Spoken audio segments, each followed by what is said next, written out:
Bird and Reggie Lewis in the scoring department. And a lot of pressure on number 53 in green, Joe Klein, who had limited minutes throughout the year. Tonight he's got to play big.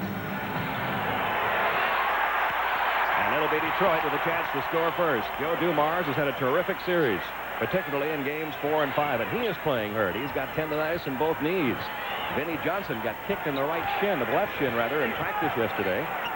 He's ailing a bit. So these Pistons not 100% either. James Edwards takes the first shot of the night, won't go. Klein the rebound. Joe Klein can just take care of the defensive boards, make his presence felt. He's 7 foot, 275, takes up a lot of room in there. See, this is where they're going to be hurting, Pete, at the offensive end of the floor. Reggie Lewis, who's been the high scorer for Boston, misses his first effort. Rebound comes out deep. Dumars brings it down for Detroit. Lewis is on him.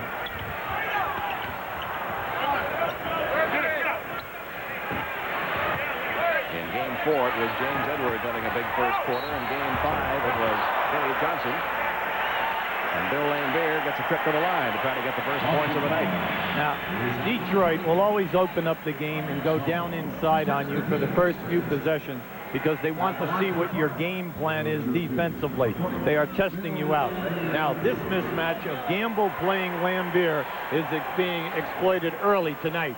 Let's see if they will continue to go. No way can Gamble stay behind Laimbeer in a low post. And that is the first miss from the free throw line in this series by Bill Laimbeer. He had hit 23 straight.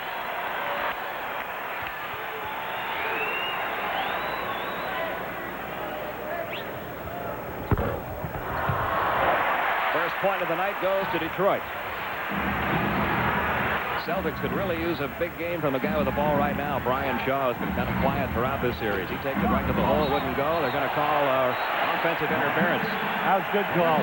That ball did not leave the cylinder. It was right above the rim that time. So the Celtics denied 2 points there, and the Pistons get it back.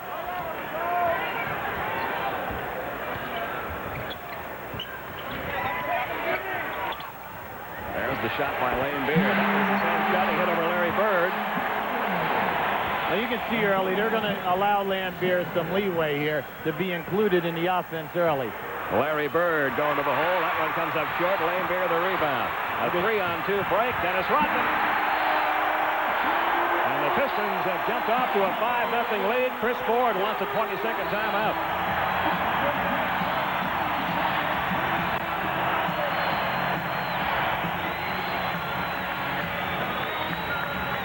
Now, Dennis Rodman really got out on that break fast, Pete. He was 20 feet behind Joe Dumars on the initial pitch out. Now, Dumars was looking back over half court to see if Rodman could catch up. That was really an outstanding sprint. Now, the pressure definitely on the Celtics. The condition of Larry Bird. Is his back, will he have the flexibility to get down in there and give you some offensive scoring punch? If not, they have to use him as a passer. That means that McHale will come into this game early. Now, we noticed in game 5 that Larry Bird spent almost all night out in the perimeter. Didn't do much movement toward the basket until very late in the game when the Celtics were making a run. But this is his second move toward the hole tonight. The second time he's missed. Rodman comes away with a rebound. Pistons trying for their 7th straight. Vinnie Johnson off the glass. Too strong. They battle for it underneath. Still rolling loose. There's Rodman losing it out of bounds. Celtics get it back. Now we know that the Celtics would like to up-tempo things, but in order to do that, they must do a better job on this defensive board and then clear out. Take advantage of their quickness. And they've got to shoot the ball better. They're 0 for 4 from the field in this first quarter. Here's the guy that's had the hot hand for the Celtics throughout the series, but that one wouldn't fall for him. They're 0 for 5. Catching Laimbeer on a loose ball foul here right now. See, that's what we mean about Joe Klein. If Joe Klein will just work and try to get to the offensive board, even though he's not in the first or secondary phase of their offense, he could really help out. Over it comes to Reggie Lewis. He takes it along the baseline after the stop. Missed that. Laimbeer pulls away the rebound. Lewis thought he had gotten fouled. Well, he was saying that the guy came up inside the rim also. Joe Dumars, his first 2 of the night. It's 7-0 Detroit. Larry Bird is also telling Jack Madden right now that the defensive player put his hand up through the net and knocked that ball out.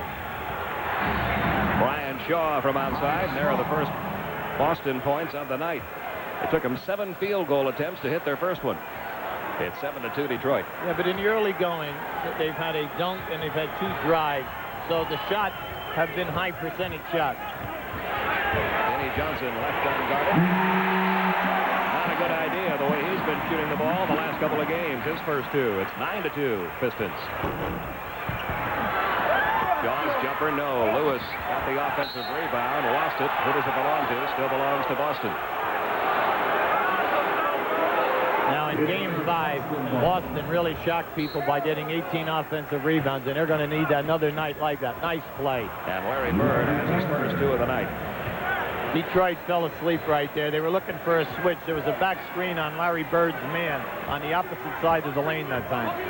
9-4 Detroit, 8.5 minutes to go, first quarter.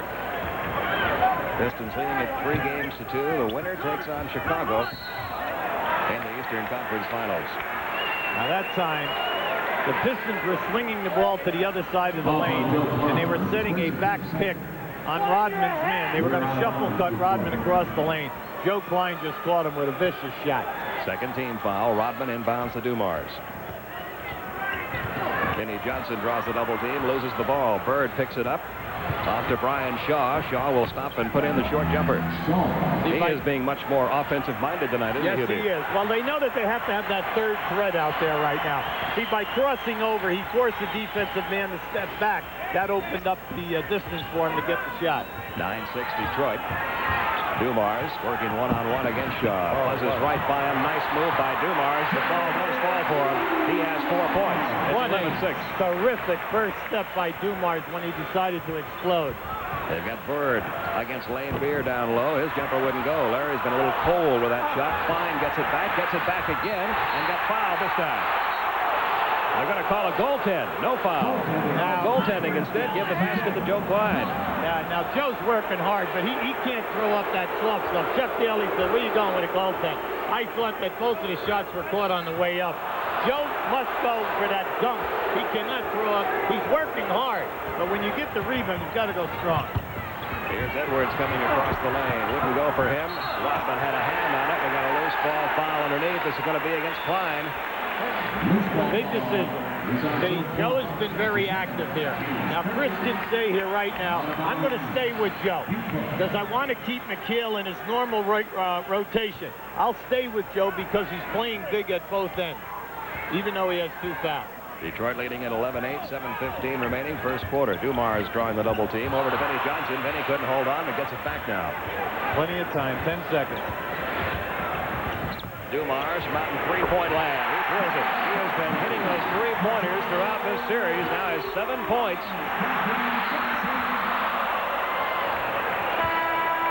And it's 14-8 Detroit. So it's the Pistons that have jumped to the early lead. Timeout Detroit, 6:58 to go in the first.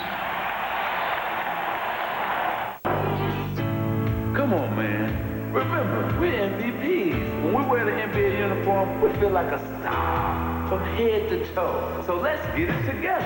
NBA Authentics, the official clothing and equipment used at NBA games.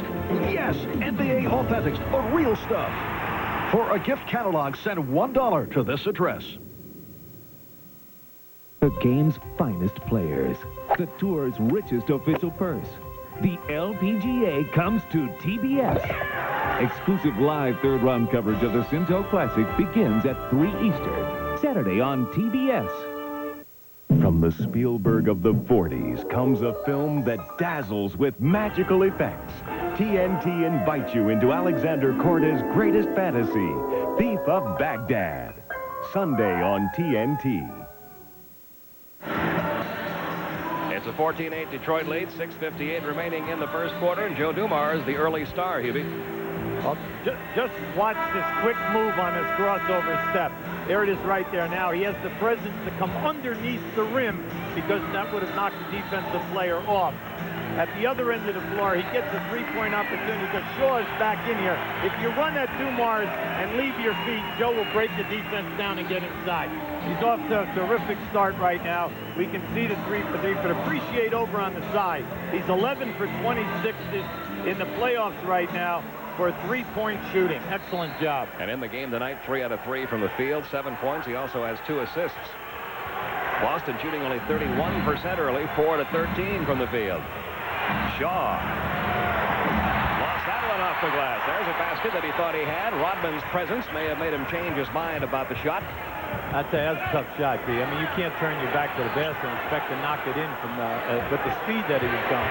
Dumars again for three. Joe Dumars has hit for 10 first quarter points. It's 17-8. He is 4 out of 4 from the field. Larry Bird, no. Rebound pulled away by Edwards. Dumars going to try another one, and there's the first one he's missed all night from 2 or 3-point land. Celtics have just got to take their time here. Work the basketball around and get the high percentage shot.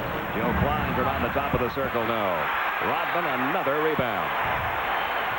5 rebounds already for the Worm, Dennis Rodman. During the course of the year, Joe Dumars only made 14 3-point shots. And here he is already in the playoffs, you know, with 13. Amazing. Reggie Lewis called for his first. That's the 4th team foul. Every time that the Boston Celtics trap, here comes Kevin McHale. They had to go to this because they're not getting any points. They've already played 6 minutes and they only have 8 points. The field goal percentage, the big number on Kevin. They're hitting only 46% in this series. Normally hits much higher percentage of the shots than that. See, every time they trap on the pick and roll, Detroit is flashing James Edwards into the lane, and they've been able to hit him.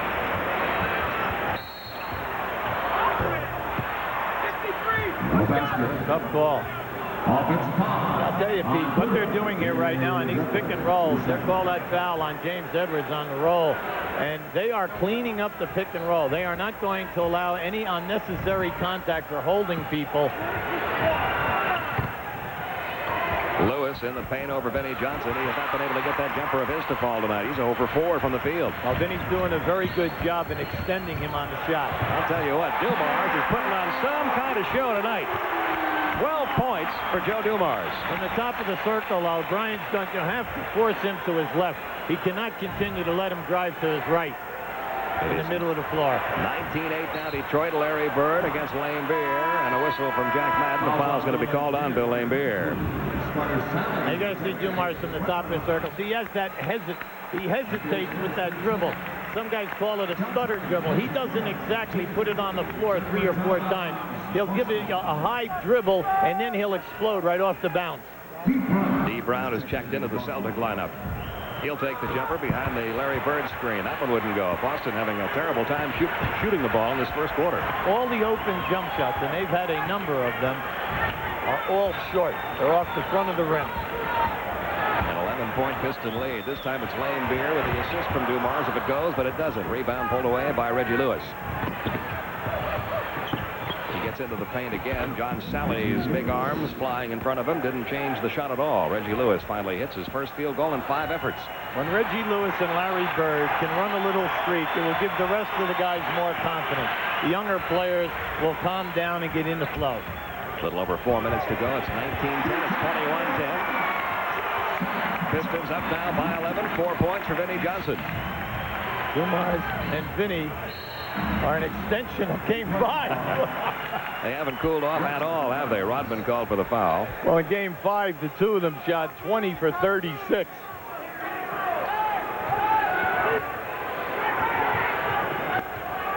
Sally coming out to put some pressure on Brown. Now drops off him, picks up Bird. Bird dishing up to McHale. Sally comes over there. McHale shot wouldn't fall. Rodman, rebound number 6. But threw it away. Dennis is saying it's my fault. I should not have tried to force the action. They did not have a white shirt over half court. Chuck a little exasperated at that time, but you're not going to stop his work. I think he has 6 rebounds already. Look at the difference in the field goal shooting. Larry Bird trying to change that. He has 4 points now in the first quarter. 21-12, 9-point Piston lead. If you're Chris Ford, you're happy right now. You're not happy that you're not scoring, but you're happy with your shots. You're getting good shots. Right, absolutely. But you got to get them to fall in a do-or-die situation like tonight for Boston. Lane Beer going for the hold. Foul. No, they're going to call the offensive foul on Bill Lane Beer. Lane Beer cannot believe it. They called a hook that time by spinning. It was a real nice move by Lambert by spinning baseline. Mike Matthews said that he hooked him with his right elbow. So Lambert picking up his second. If Campbell continues to play behind Lambert on the pass, I mean, they should go to Lambert time in and time out. McHale backing in. There's a fall-away jumper over Bill Lambert. Kevin McHale gets his first points of the night, 21-14, a 7-point Detroit lead. Now some backcourt pressure. Just a little. This looks like a high pick and roll with Rodman. Vinnie Johnson taking the jumper. Rodman pulls away. Rebound number 7, keeping it alive 2 or 3 times before finally pulling it down. Dumars has been sensational in this first quarter. 14 points for Joe Dumars. 23-14 Pistons. Larry Bird, another rebound for Rodman. 8 boards for Dennis Rodman in the first quarter. At this end of the floor right now, the Celtics, the perimeter people, cannot continue to allow their players to post them up and play directly behind them. It's too easy a catch. Lambert all alone. Couldn't get the jumper to fall. D. Brown high in the air for the rebound as Rodman gets spilled. D. Brown is limping. Reggie Lewis gets his 4th point. Yeah, D. Brown has sprained his right ankle. That time when he came down, he landed on Dennis Rodman's foot. The people in this building, they all wanted a loose ball foul. You can see he's favoring it. He's struggling right now. That's the last thing Boston needs is another injury. Vinnie Johnson behind the Sally pick. And Vinnie Johnson gets that one to fall, and things get a little rough out there. 25-16, Pistons by 9, a minute and a half to go in the first quarter. McHale. Nope. Rebound Lambert. Off it comes to Dumars. In transition, the Pistons. Dumars. Rodman to Sally. Sally. Good patience by Spider Sally. His first field goal of the night.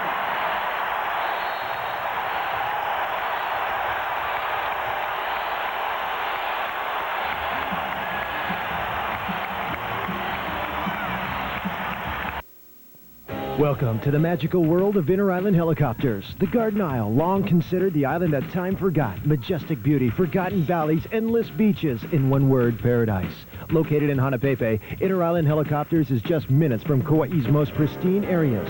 The seating arrangement is ideal with 2 passengers in front and 2 in back. Inter-Island features a communication system that lets you talk directly to the pilot. Call 335-5009 and let our staff arrange for you an adventure of a lifetime.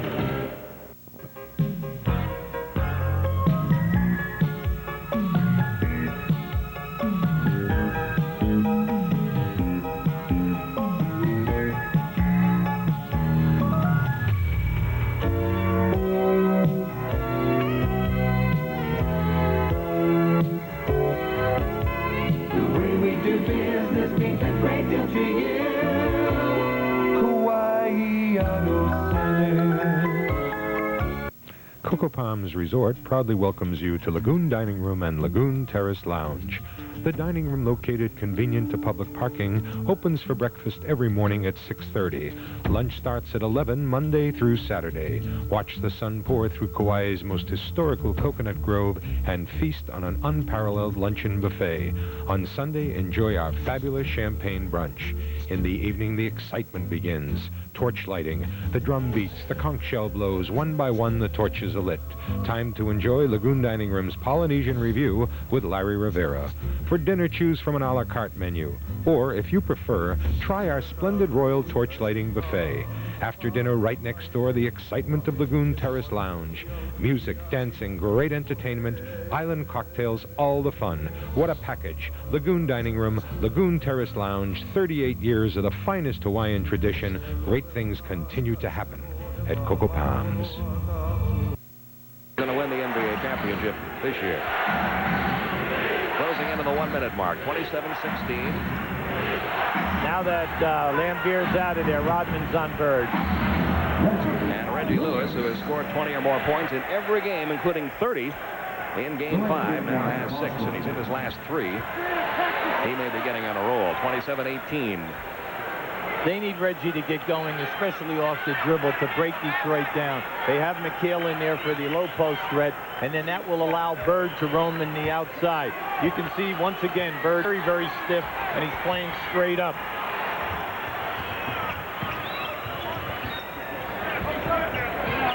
Benny Johnson puts it up from the paint, and no good. Rebound, Larry Bird. Almost had it stolen from behind by Sally. Lewis will fire over Mark Aguirre. And Reggie Lewis is now hit for 8 points in this first quarter. It's now a 7-point Detroit lead. If they can get the ball to Reggie in the flow, that's where he's the most dangerous. He's terrific off the dribble, gets the defender going back, and then he just stops and hits that jumper, 18 to 20. Dumars hits another one. 16 points in the quarter for Joe Dumars. He is 7 for 8 from the field, including 2 3-pointers.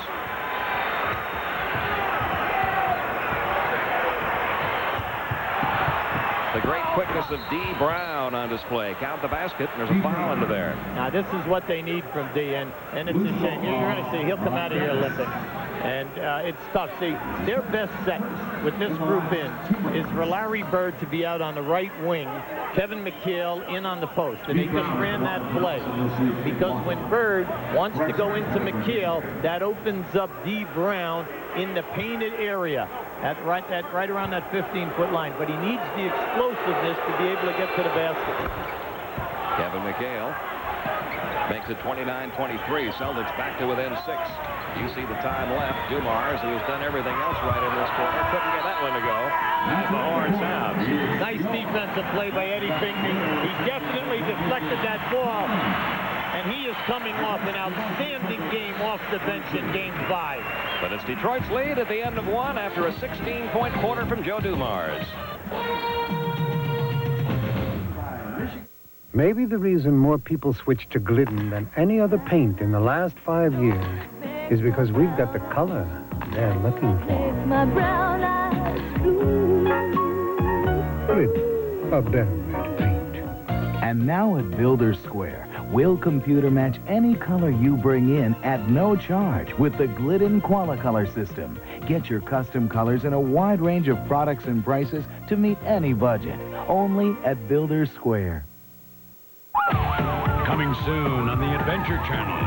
They're tough. They're brave. They're street smarts. And they're all women. They're hips. Why are you on my case all the time? Because you could get me killed, Brookie. Look out, he's got a gun! You've never seen motorcycle cops like this before. Still going. Nothing outlasts the Energizer.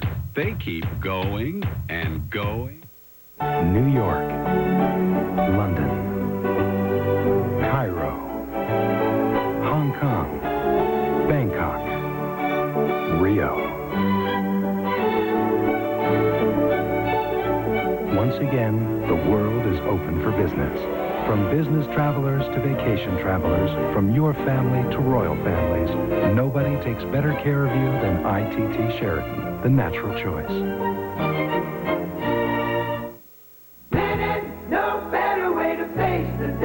The morning belongs to Skin Bracer Aftershave. Its cool, brisk tingle really gets you going. And what a great scent. Skin Bracer. No better way to face the day, find TNT's 21 Movie Salute. A weekend of movies honoring the men and women who have served our country. Memorial Day weekend on TNT.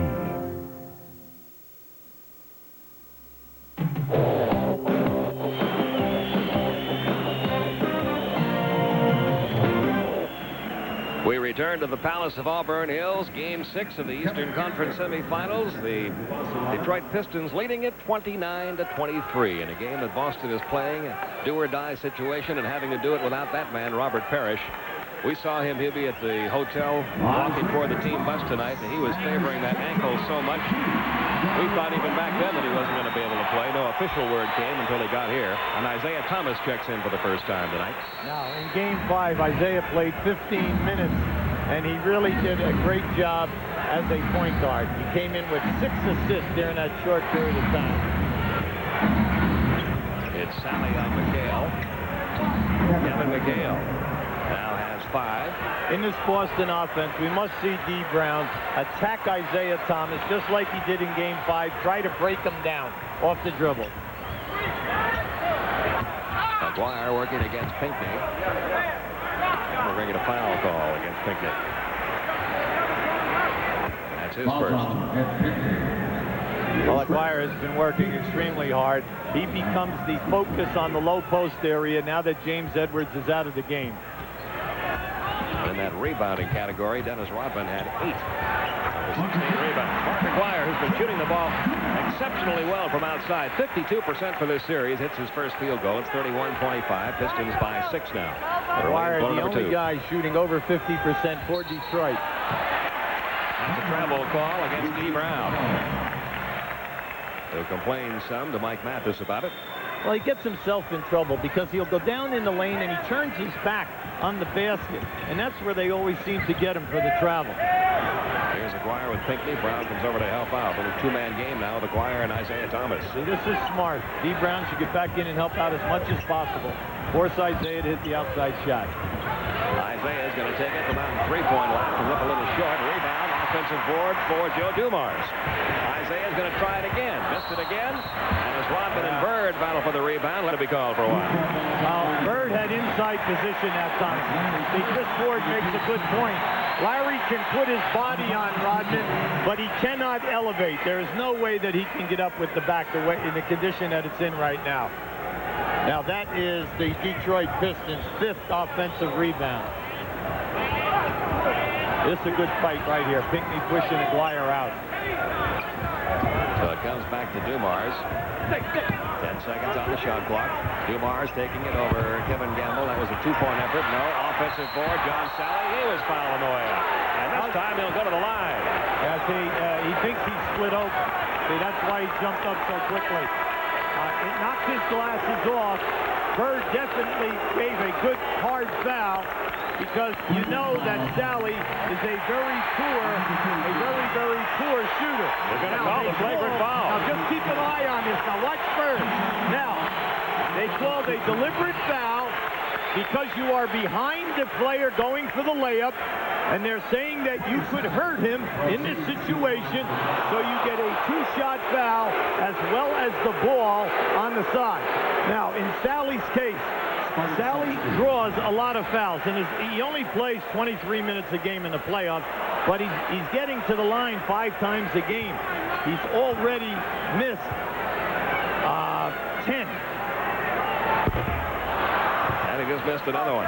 31-25 Pistons our score. Yeah, he's 13 for 24. He's been extremely active. His big thing is that he's got to do a better job shooting the fouls, or they'll foul him every time that he has a chance for a dunk or a layup. Keep it going, Mark. Sally missed them both, but in this flagrant foul situation, the ball still belongs to the Detroit Pistons. The referees tonight, Pete, have made it. They are coming in here. They are now allowing any rough play. They cleaned it right up on the pick and roll stuff, and down inside, nobody can go over the back. Beautiful pass inside to Aguirre, but he couldn't cash in on it.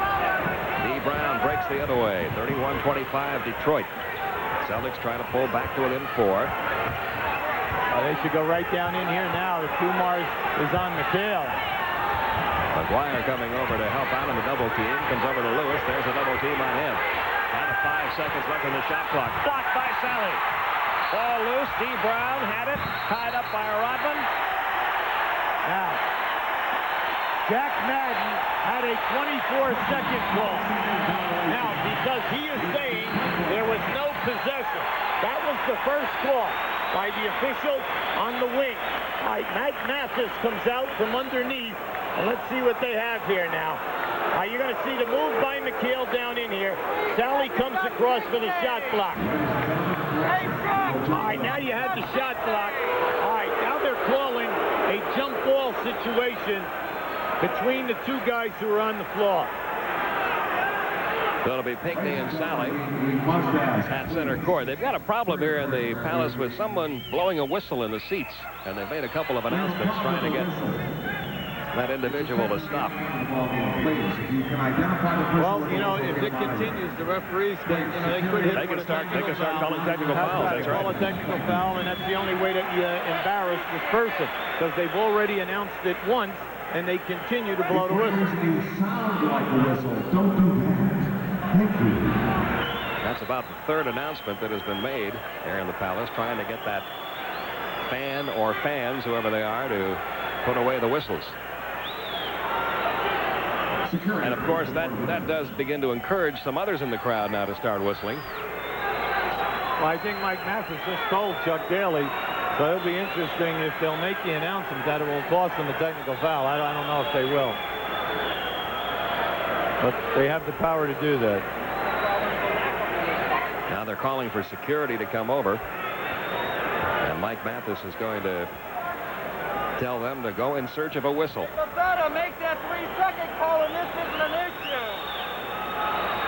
Right now, the Celtics are weathering an incredible start by Joe Dumars.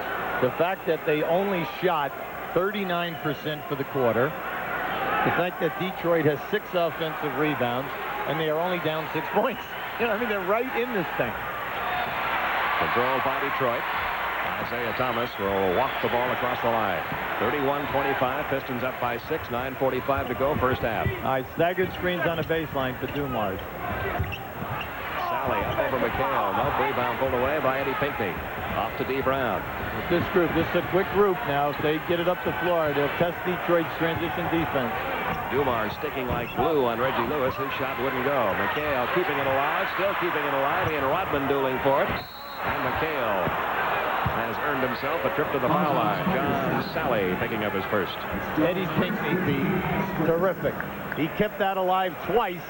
Knocked it back to McHale, who also kept it alive until he could get good control of the ball and then made a strong move to the basket. So Kevin McHale with 5 points in the game, making his second trip to the free throw line tonight. He cans the first one. At the conclusion of tonight's game, Hubie Brown and I will be selecting the Budweiser player of the game. And will that player of the game lead the Detroit Pistons to a 4-2 victory over the Celtics? Or will it be a Boston player leading the Celtics to a return trip to the Boston Garden? You mentioned a good point, Hubie. All the spectacular play by Dumars and Rodman in that first quarter. It's only a 4-point game. All right, the 2 primary scorers out there right now are Dumars and Aguirre. Now, Dumars is about as hot as you can be in this first half. He has 18 points. He's 8 of 11 now from the field. 33-27 Pistons. He also has 5 assists and a couple of rebounds.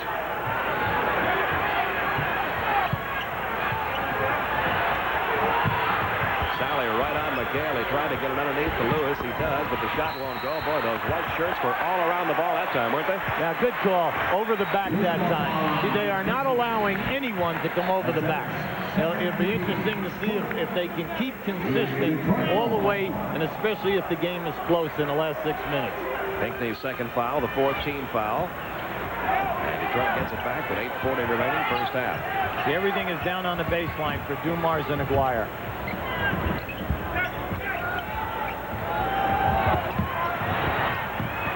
Terrific ball movement. Dennis Rodman, no.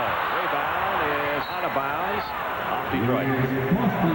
Kevin McHale is greatly hampered because that left ankle, the ligaments or that the bone problem that he has, he cannot elevate and get up. Now you're going to see this is a nice pass down in here to Dumars. He freezes Reggie Lewis with that look. Reggie's looking for him. You got to play Joe for the drive because he's been extremely aggressive in games 4, 5, and tonight. McHale over Aguirre. No. Isaiah Thomas high in the air for the rebound. Off to Aguirre, but Aguirre lost the ball in the paint. All right, 3-on-2. McHale into Kevin Gamble. Kevin Gamble nowhere to go with it. Hands the ball to Kevin McHale. They've got an open man. It's D. Brown. He gets the shot up over Sally. They've somehow found a way to get a ball out of that corner and swung it around to D. Brown. He has 4. D. Brown, everyone says he's going to be a star in this league, no doubt about it. Not just only because of the quickness and the fact that he helps you on the boards, but he has that ability to knock in the wide-open jump shots. Dumars going to the hole, has 20 points in the first half. It's 35-29, Detroit by 6. It's a clear out now for Reggie to take Dumars. He's trying to tell McHale to move away. Stolen by Rodman. Another Detroit break, 3-on-2. Sally.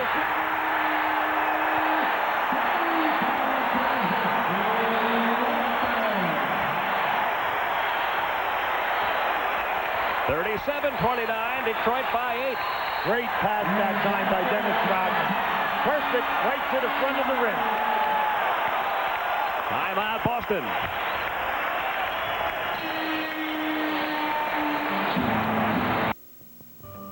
Flamingo Cantina in Poipu Beach, famous for its food and fun. Discover Poipu's favorite dining hideaway, where Kauai's finest, most creative Mexican cuisine features entrees starting at $7.95. But great food at reasonable prices is only part of the Flamingo Cantina experience. Enjoy cocktails and appetizers outside, under the stars on the Cantina veranda. Come to the Flamingo Cantina, third left past the beach park in sunny Poipu. For breakfast, lunch, and cocktails, try the courtside in the Kiahuna Tennis Center, Poipu. Welcome to Old Koloa Town, Hawaii's oldest sugar plantation village. A visit to Old Koloa Town is like a journey back through its plantation past, but with today's stylish shops, restaurants, and visitor services. Enjoy browsing in unique shops including gift, clothing, sportswear, and jewelry. Pause for snacks or delicious meals. Then make sightseeing plans or check into Kauai real estate opportunities. From gasoline to film processing, you'll find it at Old Koloa Town, through the tree tunnel, on the way to Poipu. Welcome to the magical world of inter-island helicopters. The Garden Isle, long considered the island that time forgot. Majestic beauty, forgotten valleys, endless beaches. In one word, paradise. Located in Hanapepe, inter-island helicopters is just minutes from Kauai's most pristine areas. The seating arrangement is ideal with 2 passengers in front and 2 in back. Inter-island features a communication system that lets you talk directly to the pilot. Call 335-5009 and let our staff arrange for you an adventure of a lifetime.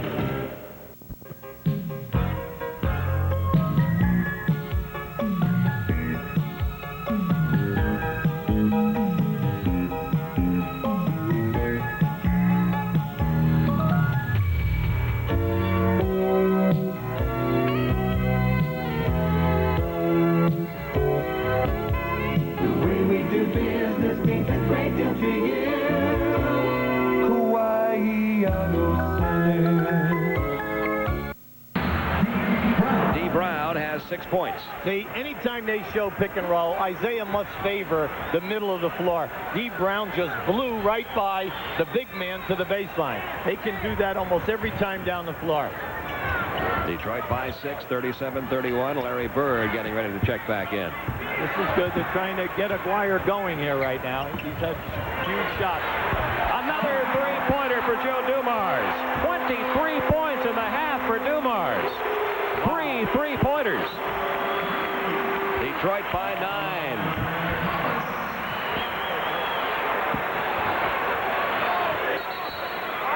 Dick Pavetta blows a whistle from the other side of the court. Illegal defense. See, when McHale went to post up, his defensive man fronted him. Mark Aguirre came all the way into the lane, and that was called the illegal defense. This is Dumars once again unloading a 3. He just has the field tonight. He's in a beautiful flow. Brown trying to get by Thomas again. Sally punched the ball away, but committed the foul. That's his second. When Reggie Lewis, Gamble, and Dee Brown go into the lane off the dribble, they must make something happen from a positive standpoint. They cannot throw up just below the foul line. Detroit, they're releasing people, and they're getting out on the fast break. Now you see the series that Dee Brown has had. He's gotten a lot of playing time because Brian Shaw has been ineffective. Well, he's averaging 30 minutes off the bench, and that's a quality time. But more important, the confidence that Chris Ford has in him. He's playing very, very loose, and he's making big pressurized plays. Yeah, he made 2 big baskets for Boston in their run against Detroit in the Wednesday night game. Another beautiful pass underneath to John Sally, who has 6 points. See, Detroit, when you double team, Detroit, they're getting layups. Rodman right on Kevin McHale. McHale got the shot off, wouldn't go. Pinckney, the offensive board. Nice. And Eddie Pinckney's hard work pays off. He has two. It's 42-35. Still a 7-point Detroit lead. See, they're trying to get by with Dennis Rodman playing McHale in the low post. The low post guy is getting help from the opposite side. And when that happens, that opens up right there. Eddie Pinckney against guards on the other side of the floor. Isaiah Thomas takes it from just inside the line. And Isaiah gets his first point in the last 2 games. He did not score in Game 5. That's all right. You've got to continue to force Isaiah to score. 4 on 2. Dumars again. Unbelievable. Joe Dumars. I don't think there's much doubt about who the MVP in this game has been so far. He's 11 for 14 from the field. He has 25 points. Aguirre the rebound. 46-35. Detroit can open up its biggest lead. Joe could not hold on to it that time. You're Chris Ford right now. You don't like what's happening. That was a 4 on 2 once again. The Celtics are getting everyone caught below the foul line.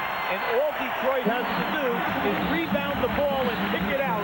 And they are in great transition opportunity at the other end of the floor. Another Boston timeout.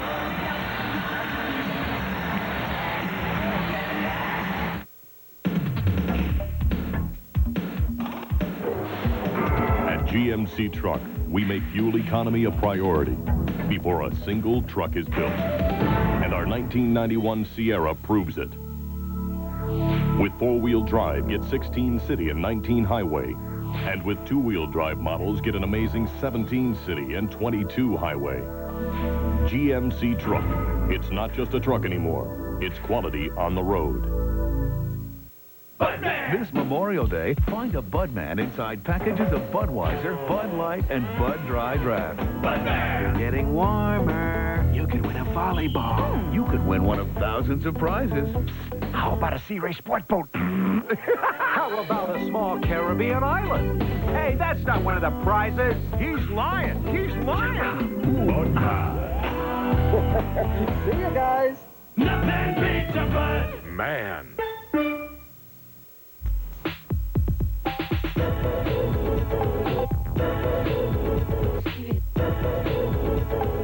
An education makes you do things the right way in life and stop looking for the easy way out.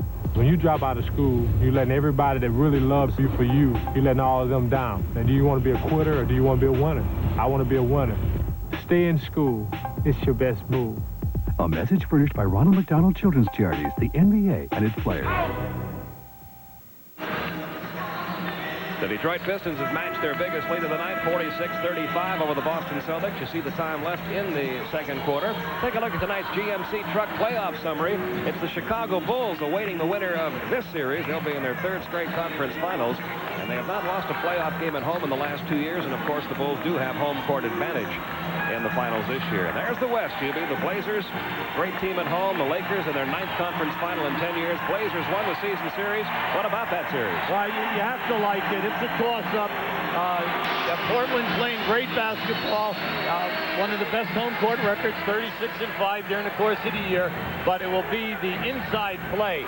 They'll really challenge Portland. But then, you know, LA's going to have to really work hard getting back defensively all night long. Randy Lewis. Didn't get it to fall. The tip is good. That could go to either guy, Eddie Pinckney or to McHale. They're giving it to Pinckney. Yeah. 46-37, 9-point lead by the Pistons, who have not trailed throughout this first half. They reeled off the first 7 points of the game. And Joe Dumars having an unbelievable first 2 quarters. Off the head of Rodman that time. Now we've got the Celtics in transition. The speedy D. Brown. Oh, wow! Made that basket somehow. Gee, he really landed hard that time, because as he was up there going on and extending his arm to lay it up, he was hooked. Now that ball hit hard and ricocheted right into the basket. We're going to give you a couple of looks at this. Now just keep an eye on this. Now see, he sees he's going to explode. Now watch, see, he gets caught by Aguirre. The ball just hugs right in, and he really came down hard. Strong move by D. Brown. Joe Dumars, who has just left the ball game for the first time tonight. Vinnie Johnson checking in, and Dee Brown missing a chance for the three-point play. 46-39, 7-point lead. Big thing for the Celtics now. The hot guy is out of the game. You play tough defense. You must make them miss a few times, take advantage at the other end of the clock. McGuire is trying to get it going after 2 good games off the bench. He hits this one. He's got 4 now in this game. It's 48-39. Detroit by 9 again. Nice move by Mark, but I was surprised Eddie Pinckney did not challenge that shot.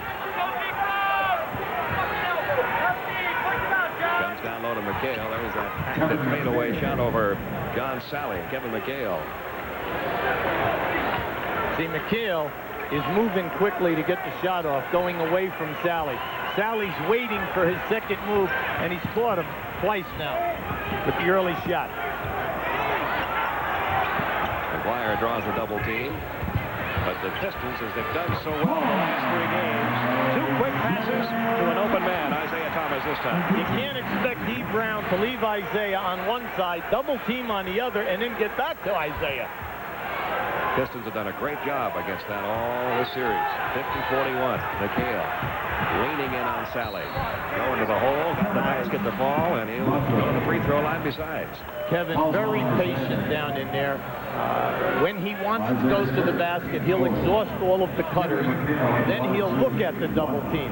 That time, he stepped right between it and then did the underhand shot. A lot of guys do not have that move.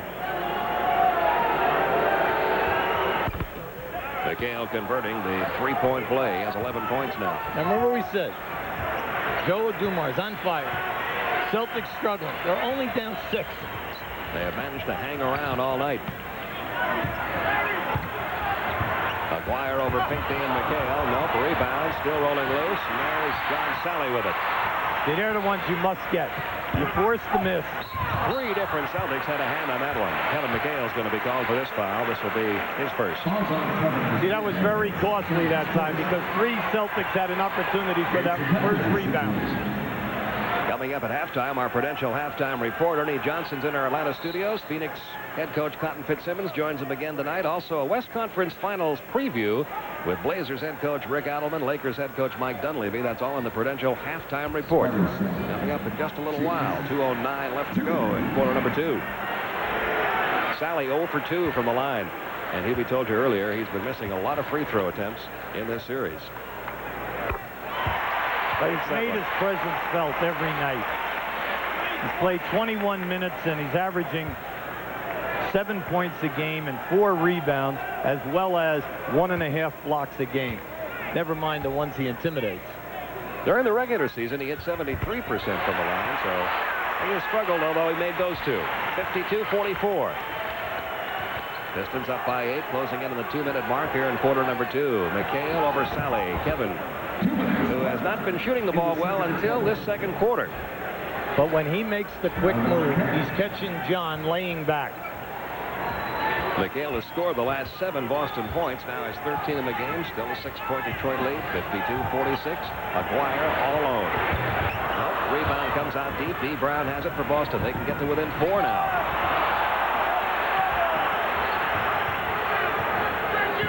A minute and a half to go in the first half. McHale again working on Sally, who has 3 fouls in this first half. McHale throws one up, and they're going to get Sally again. That's number 4 on it. McHale and Sally, here they go. Easy. What are they doing? Come on, this is... Sally was perturbed. Whatever happened as McHale walked past Sally definitely irritated him and forcing him to go right after McHale. Now that was a terrific move by McHale. As he stepped in on him, we call that an up and under move. Now the officials, it's going to be interesting what they call. Great offensive move that time by McHale. You always say one of the best of all time down in that post. He's been showing Sally fall away stuff, fall away. Now watch, he gives him maybe the baby hook, no, up, and then he comes underneath him and goes up.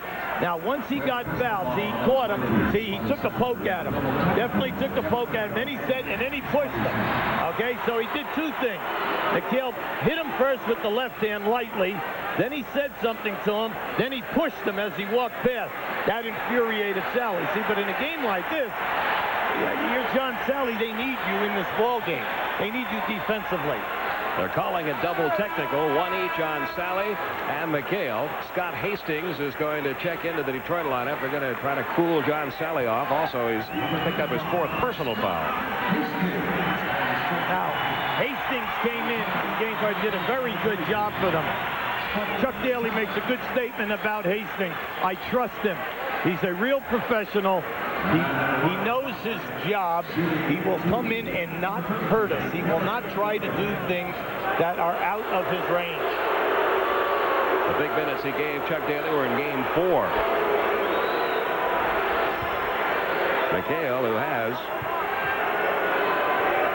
14 points on the night, misses the free throw. There you see a 56% field goal percentage in his playoff career, which makes the percentage he's shooting in this series not look very good. Only 46% coming into this game. And you don't very often see him miss 2 free throws in a row like that time. Still 52-46 Pistons, a minute 15 to go in the half. Isaiah trying to hit the cutter. Missed him. Yeah, that's the old story. When you play with a good passer, you never turn your head to the rim until you see the ball leave his hand on the shot. Both guys were wide open, and they're looking at the rim rather than Isaiah. Rebound off the floor to Rodman. A 4-on-2 break again. Vinnie Johnson takes it in against Larry Bird. Out to Aguirre. Bird punches the ball back out to Scott Hastings. Plenty of time here. Vinnie Johnson from outside. Vinnie Johnson has 8. And the lead back up to 8 for Detroit. Celtics right now, they could go for 2 possessions if they would hurry up. There's 38 seconds to go here. You see, that helped them right there. You get a foul by Hastings playing behind McHale, hitting him before the pass was made. Now, that's a penalty situation. McHale going to the line. Now, McHale is normally an outstanding free throw shooter. This year, he only shot like 78%. But in 1987, he's the only player. He shot over 60% from the field and over 80 from the line. That is the only time in NBA history that a player ever shot over 60% from the field and over 80% from the line. McHale making the first one to make it 54-47. Larry Bird sitting down. Brian Shaw checking in. We've only got 35.7 seconds remaining in this first half. McHale makes them both. Green underwear on. He has 13 points in the quarter, 16 in the game. 54-48. A 20-second timeout taken now by Detroit. Now Chuck Daly is coming in with Joe Dumars right now. Now he's been sitting on the bench for a good piece of time. Now the Celtics, this also helps the Celtics, because they must shoot. They must shoot here. You're the Celtics. Even if they score, you still have 11 seconds to come up and set something up and then get a good shot, attempt. I want to remind you that our upcoming games on TNT as playoff action continues. All starts on Tuesday. It'll be either Detroit or Boston playing the Chicago Bulls at Chicago Stadium in the first half of our doubleheader. He'll be there with Ron Thulin for that one. And the second half of our doubleheader, the Lakers and the Portland Trailblazers. Bob Deal and Doug Collins in the West. Now, right now, Chuck Daly has a small unit on the floor. He has Dumars, Isaiah Thomas, and Vinnie Johnson in the game here with Mark Aguirre at the small forward. You've got about an 11-second differential between the shot clock and the game clock. Vinnie Johnson asking for help. Scott Hastings comes out to give him some. Hastings taking it through the middle, dishing off to Mark Aguirre. Like Chuck Daly says, I trust him. Nice pass by Scott. He has picked up 2 quick assists since checking into the game. It's 56-48. Now the big thing for the Celtics, they must retaliate. They're inside of 7 seconds. They get it down to Kevin McHale, who's had the hot hand for them this quarter. He puts it up over Hastings. They're going to call the foul on Scott Hastings, who's furious. Now, he felt he didn't get him. Our view, we were blocked that time because there were 2 defensive players, cutting us off. But he probably got him with the body. So Kevin McHale back to the line. He has made 6 out of 8 from the line in this first half. Has 16 points overall. He leads all Boston scorers.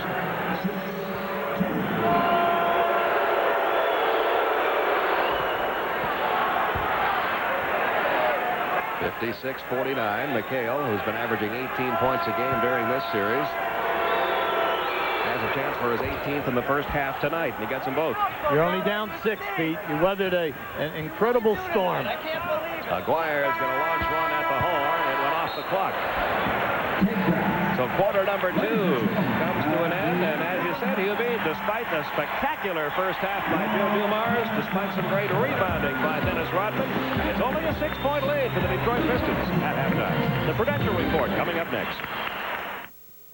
The 1991 NBA playoffs are brought to you by GMC Truck. It's not just a truck anymore. 1985, 86, 87, 88, 89. For 6 straight years, the full-size pickup from GMC Truck has retained more of its original value than any other in America. That's why sales of the Sierra are growing faster than any other full-size pickup. And we intend to keep it that way in 1991 with these new Sierras. And in 92, GMC Truck.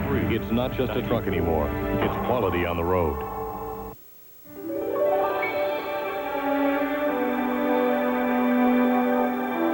Mom, I just wanted to be what you and Dad have. We have such a special relationship. I met someone over here. No one helps you share the feelings like AT&T long distance. Said when I leave him, when you leave me, it makes me feel... AT&T, all you need to reach out. Ernie Johnson in Atlanta coming up. It's the Prudential Halftime Report. Cotton Fitzsimmons joins me for first half analysis, and we'll preview the Western Conference Final between the Blazers and Lakers. Cotton and I will hook up with both coaches, Portland's Rick Adelman and Mike Dunleavy of Los Angeles. It's all ahead on the Prudential Halftime Report. No better way to face the day. The morning belongs to Skin Bracer Aftershave. Its cool, brisk tingle really gets you going. And what a great scent. Skin Bracer. No better way to face the day. Find better.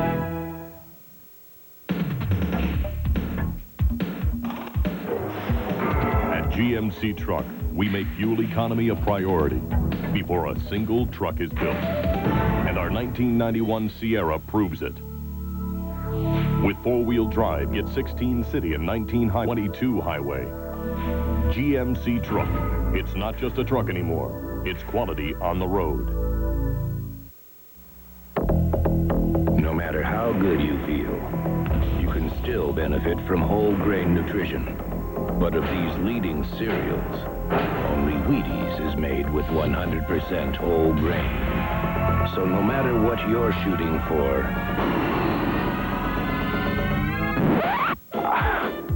better get your whole grain. I bet eat my Wheaties. Up to $5 back on 2 Michael Jordan videos. See package for details. Bounty hunters, they're a thing of the past. Bang, bang, bang, bang. Okay. But no one remembered to tell Steve McQueen. The Hunter. After the NBA on TNT.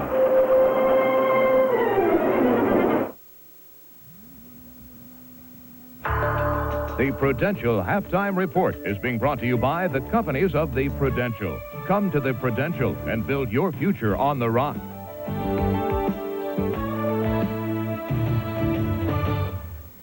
They have played 24 minutes at the Palace of Auburn Hills, and it's the Pistons leading the Celtics 56-50. This is Game 6 of their Eastern Conference Semifinal Series. I'm Ernie Johnson in Atlanta with the Prudential Halftime Report, joined again by Cotton Fitzsimmons. Joe Dumars, no ordinary Joe in the first half. Incredible shooting. Sure did, but he had a little help from the Celtic defense. I think we have a couple plays here where we can show it, and you're going to see, first of all, the Detroit Pistons setting up a 2-man game with Joe Dumars and with Dennis Rodman. They're not going to look for Rodman. They're looking for Vinnie Johnson, and they're going to zip the ball weak side right here to Vinnie Johnson. He's going to fumble it, and you can see right there the ball is on the floor.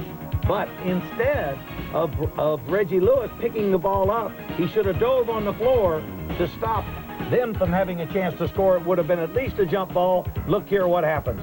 Vinnie Johnson looks like he's going to post up. He gets a little help, and what does Joe Dumars do? He buries a 3. One of many 3s that Joe hit. Now we're going to see Dumars again come down in a fast break situation with James Edwards. There's no break available. Edwards is going to post up inside, and we're going to have a post-up game here. And again, we're going to see a defensive mistake by the Celtics. Right here, stop it. You're going to see Brian Shaw turn his back on Joe Dumars, of all people, and James Edwards is going to drop it right back in the corner to Joe Dumars, the hottest guy on the court, for another three. So what is the score? 6 points. Yes, sir. 25 points for Joe Dumars. Kevin McHale with 18. It's Detroit by 6. Now, while the Pistons and Celtics battle it out for the right to meet Chicago for the Eastern Conference title, the Western Conference final begins tomorrow in Portland with the Blazers hosting the Lakers. Let's zero in on that series now and hook up with Portland head coach Rick Adelman. Rick, thank you very much for joining us, and I guess this is really going to be a battle of wills with the Lakers. You want to run up and down, they want to control the tempo. How do you ensure that your guys win that battle of wills? Well, I think it comes down to basically what it always does. If we defend this team, we're going to rebound, and then we're going to get in the open court. If we don't, we're taken out of the net every time, and then it's going to be tough. Your buddy Cotton Fitzsimmons here, I know he's ready to fire away at you. Well, Rick, your team defeated the Seattle Supersonics. They were the 8th-seeded team, came back, defeated the Jazz, the Utah Jazz. They were the 5th-seeded team. Now you're against the second-best team in the West, the Los Angeles Lakers. Now, what phases of your game do you feel that the Blazers need to improve on in order to defeat the Lakers and go back to the championship game again this year? Well, I think there's 2 key areas, Cotton. Defensively, you got to defend their inside people. They're a great post-up team. They really come at you, and we have to be active defensively. But I think the other thing is offensively. They try to jam it up on us. If we're not active, if we don't move the ball, move people, we're going to have a hard time going against them. But I think they're a strong team defensively and offensively, and that's what it's going to come down to. Coach, you have proven during the season that you're able to come back from big deficits, but also in the playoffs, we've seen you lose some big leads. Is that something you expect given the kind of style of play you have, or is that a flaw in the system? Well, I think there's 2 things. It is our style. We like to run. We move the ball a lot. We're going to have some dead periods. I think people forget, though, that you're playing very good teams, and everybody's going to make a run at you. The key for us is we haven't broke. We've stayed with it, and we've executed down the stretch, and we won. And that's what I look at. Rick, you know, the Lakers really spread you out when they do post up. How do you plan really to attack their post-up players, Worthy, Magic, Johnson, and Perkins? Well, Cotton, I think the key is you have to push them out. You can't let them have ideal position, because then you have to come at them. If our defensive players can push them out in the court, then we have a better chance. We've been able to double them, and we've been able to get after them. It's 5 men on the court. You have to rotate, you have to be active, you have to be aware. And I think we have the ability to do that, but the key is don't let them have ideal position. Rick Adelman, we look forward to watching this series between the Blazers and the Lakers. Good luck to you the rest of the way. Thank you very much. All right, Rick Adelman joining us from Portland. So we have the Portland Trail Blazers and we have the Los Angeles Lakers. And we're going to have the Lakers side of this thing when the Prudential Halftime Report continues. It's Lakers head coach Mike Dunleavy's turn. We'll be right back.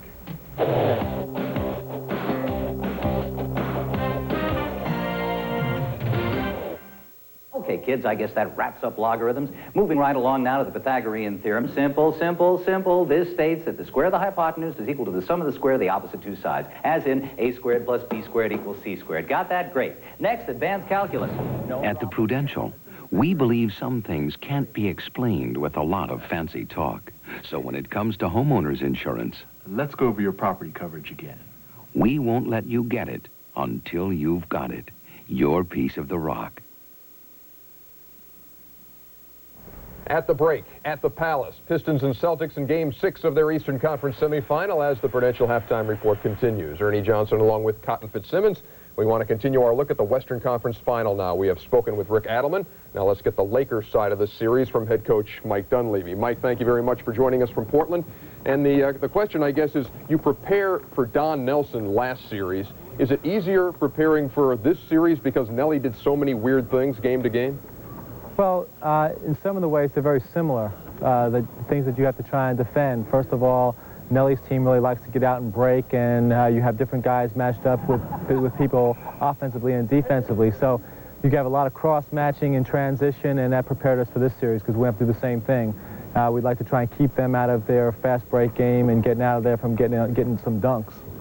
Mike, you defeated the 7th-seeded team in the Golden State Warriors and the 6th-seeded team in the Houston Rockets. Now you're up against the best team, actually record-wise, in the NBA, and a team that's won 14 straight Western Conference playoff games, counting last year and this year. What are you basically going to have to do to break through on that home court of the Blazers? Well, we've won here this year already, I think, but the formula's, you know, one that's just sitting out there is pretty simple. You've got to keep Portland out of their open court game. You can't be letting them getting easy drives and easy dunks in transition, and you got to keep them off the offensive boards. You got to limit their shots to one time each possession. And if you can do that, you give yourself a chance to win. Mike, how do you like the underdog role, or do you consider yourself an underdog in this series? Well, I think we're the underdog. Portland had the best record in the league. They went through that marathon of a season, and they deserve to be where they are. They went 63-19, which was a tremendous feat. They've got a team basically with no weaknesses. They run the floor very well. They shoot the ball from the outside. They can score inside. They offensive rebound. They're athletic. They defend. So I think they deserve to be where they are. With all those things, what do they not do well? Well, I don't know. I'm trying to figure that one out. Mike, as far as being an underdog, that may be good psychologically, but as far as the Laker players are concerned, they've never felt like they were underdogs anywhere. So I think they're probably confident going into this series and beating Portland on their home court. Well, I think that in order for us to beat Portland, we have to play to the best of our abilities. And if we do that, we can beat anybody. Mike Dunleavy, it should be a great series. We look forward to watching it, and best of luck to you. Thank you very much for joining us. I appreciate it. All right, the Lakers and Blazers tip off their Western Conference Final Series tomorrow.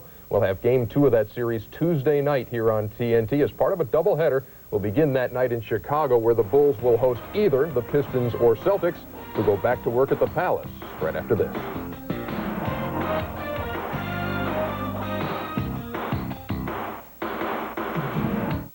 Hey, Jenny, come show your granddad how to set this VCR thing. Okay. Input the TV channel to match the station you want to record. Press store. Then, if the event is in the first 7-day period...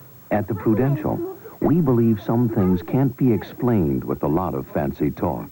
So when it comes to life insurance... Maybe we should cover that last part again. We won't let you get it until you've got it. Your piece of the rock. The Prudential Halftime Report has been brought to you by the companies of the Prudential. Come to the Prudential and build your future on the rock.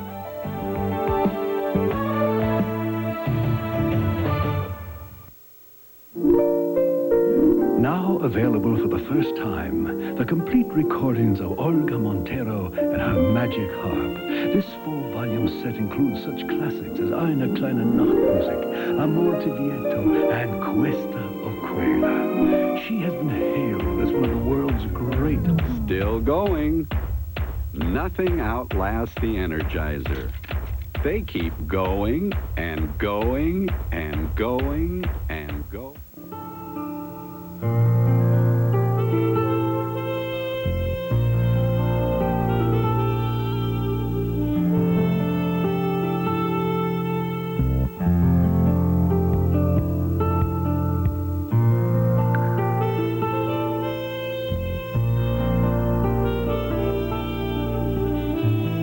Sand People. Relaxed clothing for an island lifestyle. Hanalei and Old Kaloatown.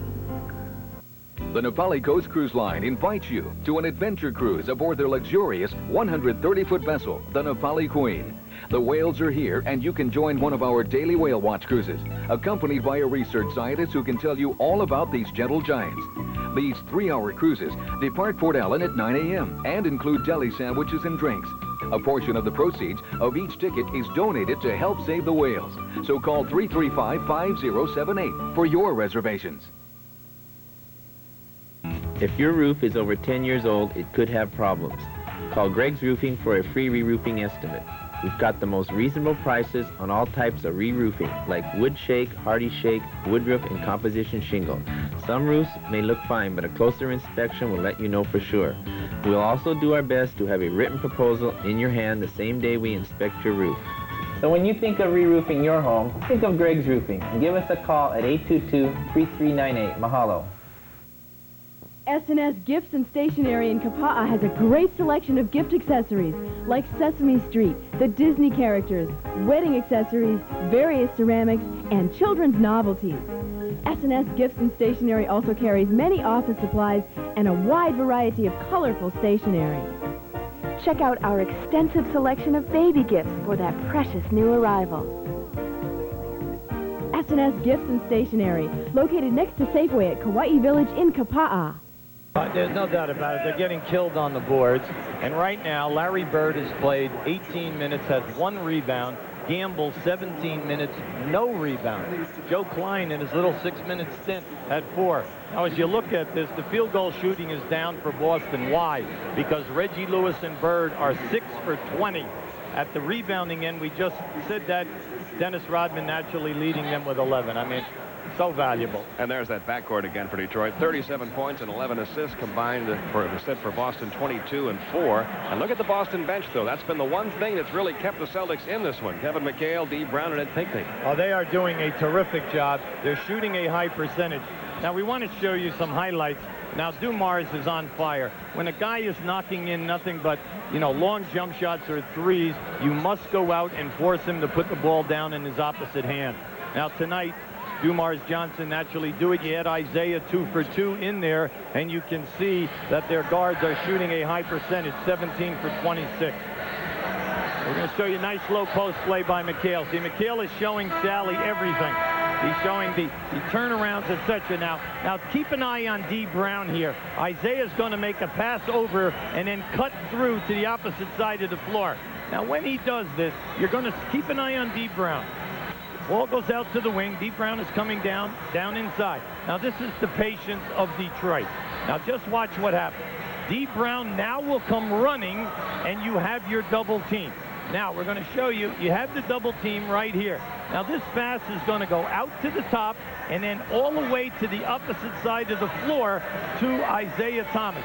Now, watch how Detroit just clears out this entire side, and then we say, Dee Brown, how can you run from all the way over here and get back on that double team? Impossible. Mainly, why? Because of the great ball movement of the Detroit Pistons. So the third quarter about to begin here. Detroit trying to lock things up in this Eastern Conference semifinal series. They reeled off the first 7 points and have never trailed. It's 56-50 going into quarter number 3. If the Celtics are able to bounce back and win it, they send it back to the Boston Garden, where that man, hopefully for the Celtics, would get back in there. It's really a shame to see a player that great have to miss a game like this, but the left ankle just wouldn't respond. Now, in the early going, Detroit must go at Joe Klein and get Joe Klein in foul trouble because of the size factor. Klein only got 6 minutes in that first half. He's in there in place of Robert Barrett, along with Shaw, Lewis, Gamble, and Bird. And the first rebound belongs to guess who? Dennis Rodman. It's like the beginning of the first quarter. All the easy shots inside of the dotted line were missed early. That's a dozen rebounds for Rodman. Now they're going right down inside to James Edwards versus Klein. You would expect this early. Joe Klein must, now you see, picks up the foul. Can't do that. Can't play that way. That's his third. Foul, Joe Klein. See, now this is smart basketball. Go right at Joe Klein. Do not throw the fadeaway jump shot out of the lane. Put it down and challenge him. And James Edwards still searching for his first points of the night.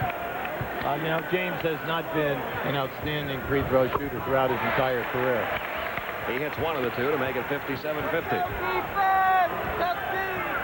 Like we said earlier, with this group on the floor for the Celtics, Reggie Lewis and Bird must get the majority of your early shot attempts.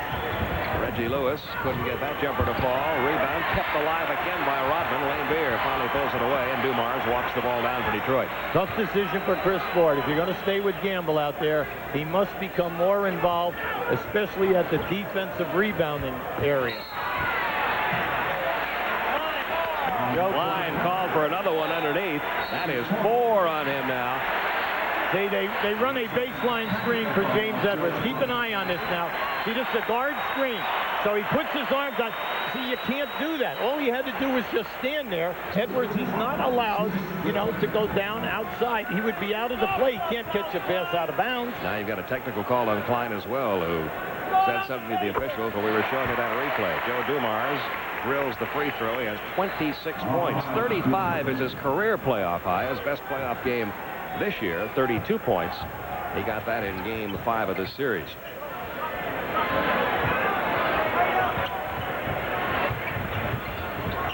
Edwards over Klein.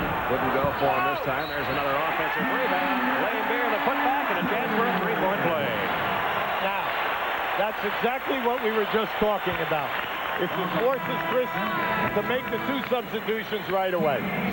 Gamble at inside position. Bill Lambier, keep an eye on the left side, just goes right up over the top. All right, and there's Gamble out of there.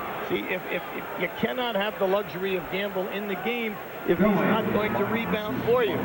This guy right here, you put the double-figure rebounds almost in the cement before the game begins at playoff time. What did Chuck Daly call him this morning? He said, he's my warrior. He said, there is nobody more competitive on this club than Bill Lambier. 60-50, the Pistons up by 10. 10.5 minutes to go, third quarter. Larry Bird left uncovered, top of the circle. He can't get that shot to fall. He's now 2 for 9 from the field. Like we keep coming back to, Pete, they cannot get any easier shots. Edwards over McHale. Nope, the rebound comes out deep. McHale has it stripped away by Vinnie Johnson. Cotton Fitzsimmons made an excellent point at halftime. And the Celtics are getting beaten to every loose ball. And any time a rebound comes off in traffic, they're losing both floors. Biggest lead of the night for Detroit, 62-50. 9:50 to go in the third. Shaw had the ball tipped away. It still belongs to Boston, but only 5 seconds on the shot clock. If I'm watching this game tonight, just watch the difference. When Detroit gets double teamed, the spacing on the other side of the floor versus when Boston gets double teamed. Some kind of shot there by Brian Shaw just did beat the 24-second clock. First points of the third quarter for the Celtics. 62-52, Detroit up by 10. Dumars draws the double team. Look at Detroit go to work. This time, Shaw quickly got back over to Vinnie Johnson. Still gets the shot away, wouldn't go. Rebound off the fingertips of Kevin McHale. And good call that time. Joe Dumars was on the back of Kevin McHale, and he pulled his arm. That's Dumars' first personal of the night. You're Boston here. You're relying on 2 guys to board for you, and neither guy can elevate off the floor. McHale and Larry Bird. Yeah, Larry Bird can't jump at all right now.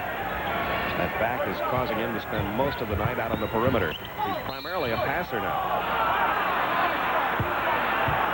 When Shaw's out on the floor, he must become very aggressive, taking the people off his rim. They are going to double team as much as possible on McHale since he's back in. And that means that if Shaw will just attack the rim, he can make a lot of easy things happen for the Celtics. Dumars picking up his second foul, both in this quarter. Shaw at the line for the first time. He now has all 4 Boston points in this quarter, 8 in the ballgame. No assists yet for Brian Shaw, though. That's got to change if the Celtics want to get back in this. 62-54.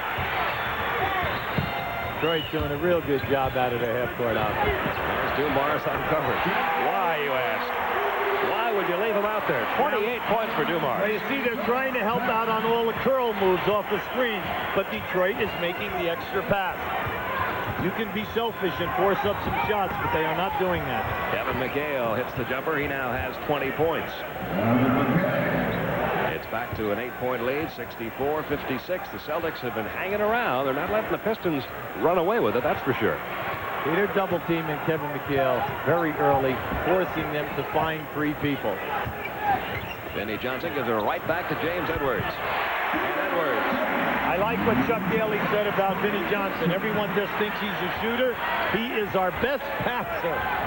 He'll always make the extra pass. Kevin McHale answers on the other end. He has 22. 66-58, still an 8-point lead.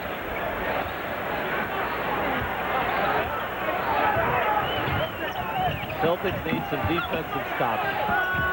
Great pass to Rodman along the baseline. Gets it out to Vinnie Johnson. Johnson comes up short, gets his own rebound. Another offensive board by Johnson. That one misses too. Rebound off the floor, picked up by Edwards. He got fouled on the way up by Larry Bird. Eddie Pinckney just hit the stanchion, punched the stanchion twice. The reason, the rebound came off, hit him right in the hand. And you can see, if you're zeroing in on some of these replays, Larry Bird cannot elevate off the floor. Now just watch as this shot goes up to the left of your screen. You're going to see the ball come right. There's Pinckney. See, just bumped it right out of his hand.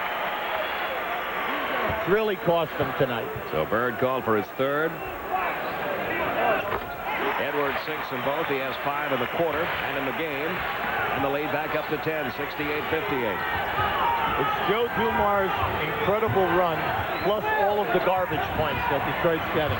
Lewis takes it right to Lambeer. Can't get it to go. An offensive board for Eddie Pinckney this time. Shaw, jumper no. Gets his own rebound. Nowhere to go with it. Invents a move. Wouldn't go that time. 3 shot attempts missing for Boston. Dumars down to Rodman. No. Rebound McHale. Bird the pass to Pinckney. Trying to beat Lambeer. Does. Nice move by Pinckney. He has 6 points. It's 68-60. An 8-point game again. Once again, in the open floor, crossover on that defensive player. And Eddie Pinckney dunked that with 2 hands. 6:50 to go, third quarter. Detroit up 3 games to 2. Beautiful pass underneath to Dennis Rodman. Left uncovered. He has 4. The lead back up to 10. See, they continue to trap that guy, and they're sending Rodman right to the front of the rim. He's open every single time. Dumars, who has 28 points tonight, also had 7 assists. McHale, about the only guy who's been able to really do much scoring tonight for Boston, getting a lot of field goal attempts. And he'll get a couple of more free throw tries when play resumes here. But right now we've got a timeout, 6:30 to go, third quarter. Detroit 70, Boston 60. The 1991 NBA playoffs are brought to you by Nissan, built for the human race, and by Dutch Boy Paints. Year after year, it's the look that gets the looks. Sometimes I dream I'm in Italy, driving this incredible sports car. And my boss is there. He says, "We need a ride to the shareholders meeting." Now, here's where it gets weird. The sports car has 4 doors. Door sports car. It's just a dream, right? This summer, you can win one of 50,000 prizes worth over $1 million by finding one man. I'm back, and this time I brought friends. Haven't I seen you somewhere before? You know, you look very familiar. Nice suits here. Where is he? Find Budman inside packages of Budweiser, Bud Light, and Bud Dry Draft to win. Nothing beats a Bud Man! And here are tonight's Nissan leaders. The most regular season wins the last 5 years. Well, 2 of the top 5, in fact, 2 of the top 3 teams in action here tonight in Game 6. I want to show you how the player is opening up off this pick and roll. Once Dumars dribbles over to the side, you're going to see that he gets trapped. Now, the first job of the trap is not to allow him to make an easy pass. Now watch what just happened. McHale came up and picked up. Now, in the first half, James Edwards has been busting into the lane. Larry Bird was late in the first half, but watch him deny that pass. But unfortunately, that opens up Rodman standing under the rim. Now, that is a designed rotation by the Detroit coaching staff. See by that number, something that Chuck Daly loves to talk about. He always says that Dennis Rodman is the only player I've ever seen who doesn't care if he gets a single shot in the game. He lives on rebounding and defense. McHale at the line as play resumes. McHale missing that one. I mean, we're just seeing some bad foul shooting by a great foul shooter. Now, Kevin right now has missed 3 tonight. He is now 9 of 12, 5 points in the quarter, 23 in the game for McHale, a 9-point Detroit lead. Pick and roll. Lambeer over Pinckney. Bill Lambeer with 7. See, Chuck Daly smart. They took the pick and spot up away from the top of the circle over to the wing, and that negates the rotation by the Celtics. Kevin McHale. Well, he's been the offense for Boston tonight. He's been the only guy that's really been able to get anything going. Well, outside of the only other guy is D. Brown. You know, they were the only 2 people in double figures at halftime. 25 now for McHale on the night. Dumars having a remarkable night. He has 30 points. We've been saying this speech throughout this entire series. Boston doing just a very poor job in the pick and roll situation. The miss by Lewis, the rebound by Laimbeer. Dumars will walk it down again. A chance to give Detroit their biggest lead. Here comes the pick again. See, this is a tough rotation right now for the Celtics. Vinnie Johnson over Brian Shaw. Rebound kept alive and pulled down by Dennis Rodman, his 13th rebound. Listen to this crowd at the Palace. Well, they appreciate Rodman's hard work. Edwards in the crowd. Couldn't get the shot to fall, but he did earn a trip back to the free throw line. And now we're going to show you the pick and roll. Now they take it to the opposite side of the lane. Now you're going to see there's a hesitation right there. You cannot do that. When it's a guard play, you can switch that and just play Joe off the dribble. Now I know I just said just play him off the dribble. Okay. Now we can't minimize the fact that Joe's on fire here this evening. He's been remarkable. Dumars 13 of 17 field goals now. He has 30 points. 7 assists for Dumars. You could almost draw a graph of Dumars' play in this series as you see Larry Bird with that bad back stretched out along the sideline for the Celtics. You could almost draw a graph of Dumars' play in this series. It just keeps going up each game. Up, right. 76-63, Pistons' biggest lead of the game. 4:57 to go, third quarter. Now, you see, they're opening up the floor, so Chuck counters this by putting Rodman on Shaw. Reggie Lewis, who has missed his last 7 field goals, now has missed his last 8. Hickney working hard, but Edwards came away with it, and he might be hurt. Hickney fell right on him. Dumars, nope, rebound rolling loose out near midcourt. Laimbeer comes away with it. Vinnie Johnson, all kinds of time. See, they take their time. They just don't rush things. If they do not have that quick open shot, they get right back into their offense, and they stay with what is hot. Here's the pick and roll again. It comes back to Edwards. Nope, the tip by Laimbeer puts it back in.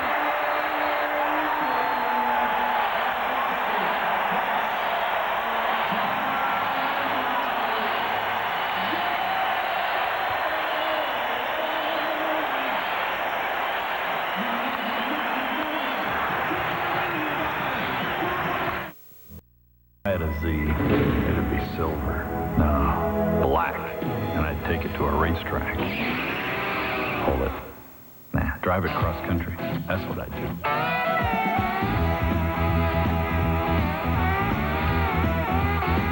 Wait, Germany. Yeah, now that'd be epic. Running a Z flat out on the Autobahn. Too bad you can't drive to Europe. Papaya's Market, a world of fresh food. Your everyday market. For a healthful life. Papaya's Market, under the Whale Tower at Kauai Village, Kapa'a. Flamingo Cantina in Poipu Beach, famous for its food and fun. Discover Poipu's favorite dining hideaway, where Kauai's finest, most creative Mexican cuisine features entrees starting at $7.95. But great food at reasonable prices is only part of the Flamingo Cantina experience. Enjoy cocktails and appetizers outside, under the stars on the Cantina veranda. Come to the Flamingo Cantina, third left past the beach park in sunny Poipu. For breakfast, lunch, and cocktails, try the courtside in the Kiahuna Tennis Center, Poipu.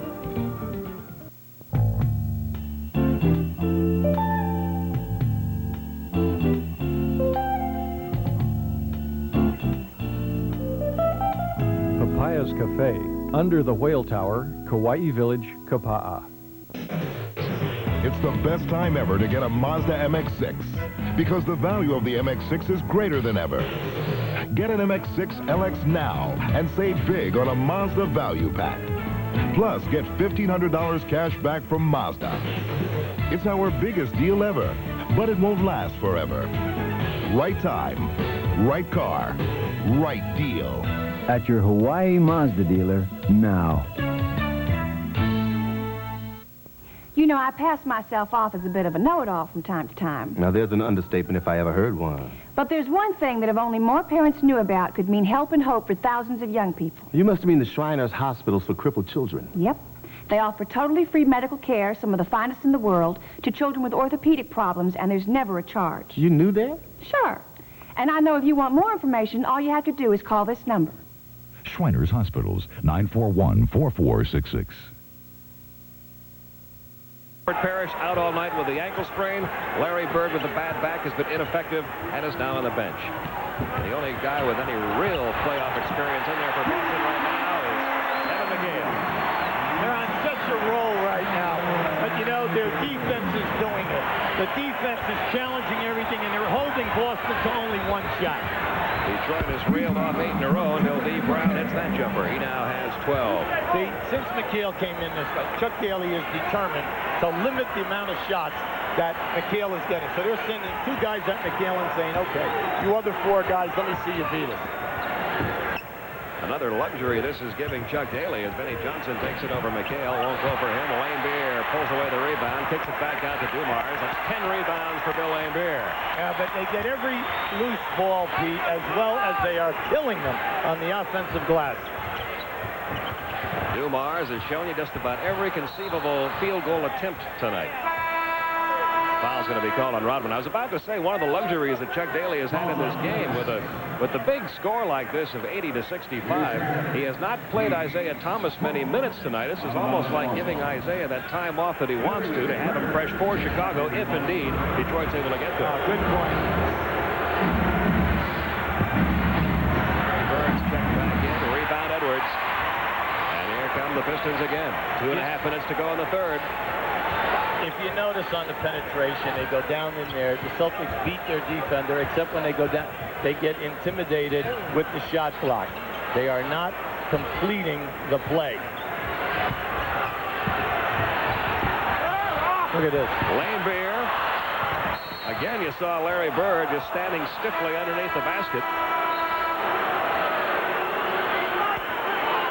That's why when you play in a series like this, when you play against a great offensive rebounding team, here comes Isaiah in here right now. All 5 guys in green shirts plus rebound. The guards and the small forward cannot be thinking about releasing for the transition game. The transition game cannot begin until you get the basketball.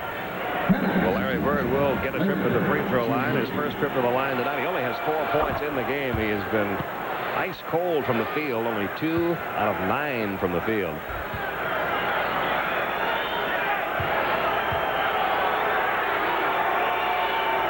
He makes the free throws, giving him 6 points for the night, but still a long uphill battle for the Celtics, down by 13 with 2:10 remaining in the third. If Detroit wins this, Chicago is next for the Pistons. The Pistons half-court offense tonight is just outstanding, freeing up people and taking advantage of every mismatch. Edwards over McHale. Nope, and Kevin pulls away the rebound. Off to D. Brown. In transition, the Celtics on the run.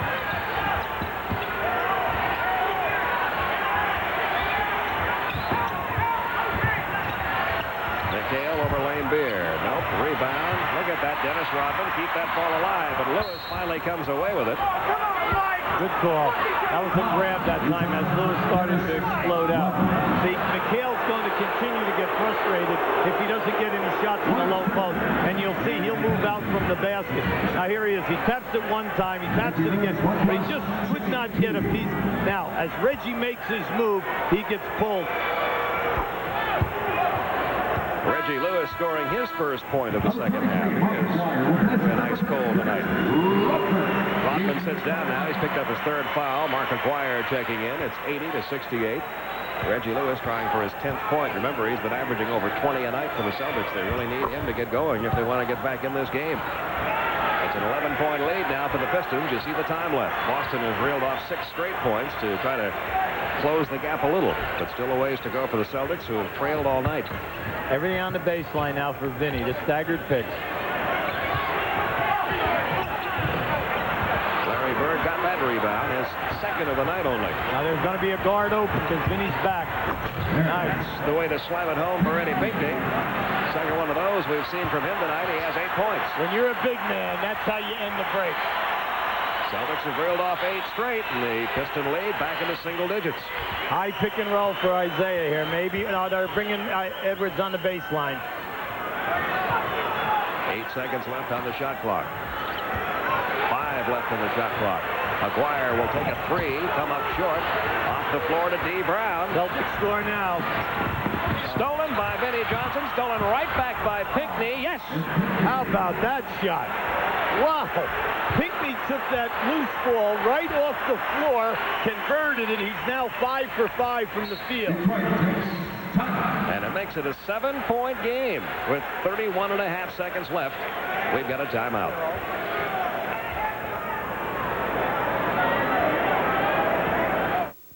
If I could afford a sports sedan, the road would belong to me.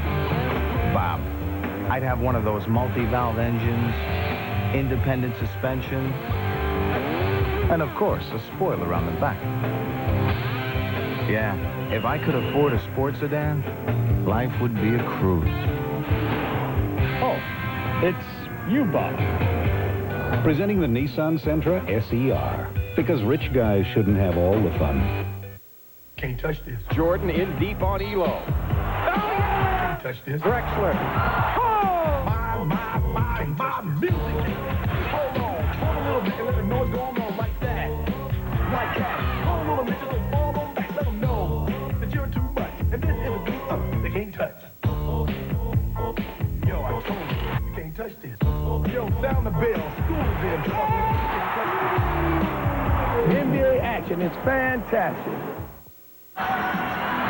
Pete Van Ware and Hubie Brown back with you from Detroit. And Hubie, the Boston Celtics, certainly not giving up in this one. A 10-point run has got them right back in it. Well, they're one of the better defensive teams in the league, and we know that they're one of the best road teams. Now, they're doing this naturally without Paris, but defensively, they're making some tough shot attempts for Detroit in the last 3 minutes.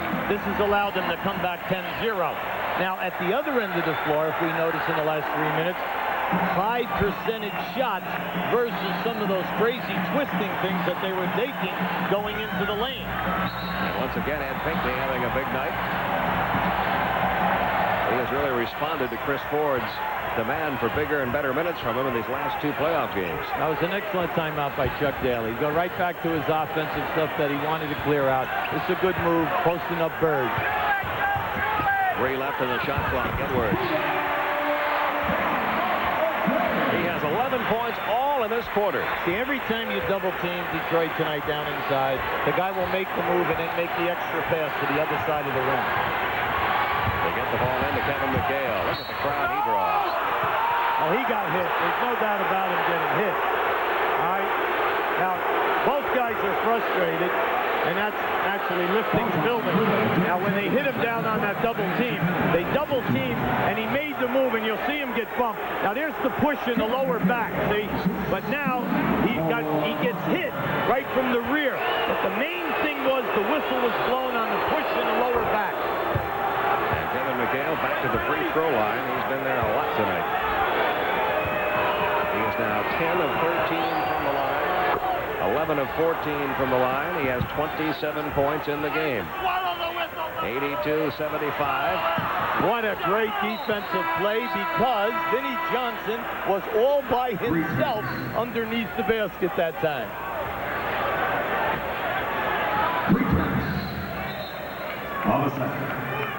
Trying to put 0.3 of a second back on the clock here. Now, that was a big-time gamble by the Celtics, sending 2 guys to trap that Cowyer man to go to the front of the rim for a lob. 0.3 is enough for a guy to catch and shoot. There's the lob. And McHale got the hand on it, keeping out of the hands of James Edwards. So quarter number 3 has come to an end. The Celtics with a 12-2 run at the end of quarter number 3 to keep their chances alive. It's 82-75 Detroit. 1 more quarter to go.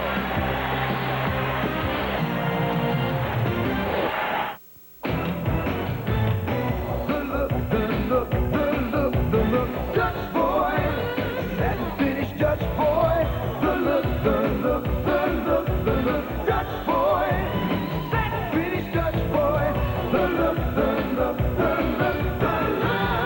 For the look that gets the looks, use Dutch Boy Satin Finish Paint.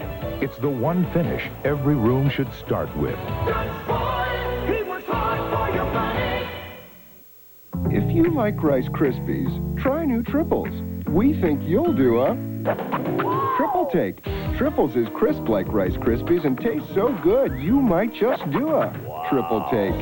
Triples has Rice Crisps, plus hearty wheat crisps and golden corn crisps for a taste so surprising that one spoonful could have you doing a triple take. Like Rice Krispies? Taste new Triples from General Mills. We think you'll do a triple take. This weekend, play it for keeps. Play it fast. Play it big. Nobody plays weekend movies like TNT. Nobody plays action. Nobody plays adventure. Nobody plays romance. Nobody plays movies like TNT.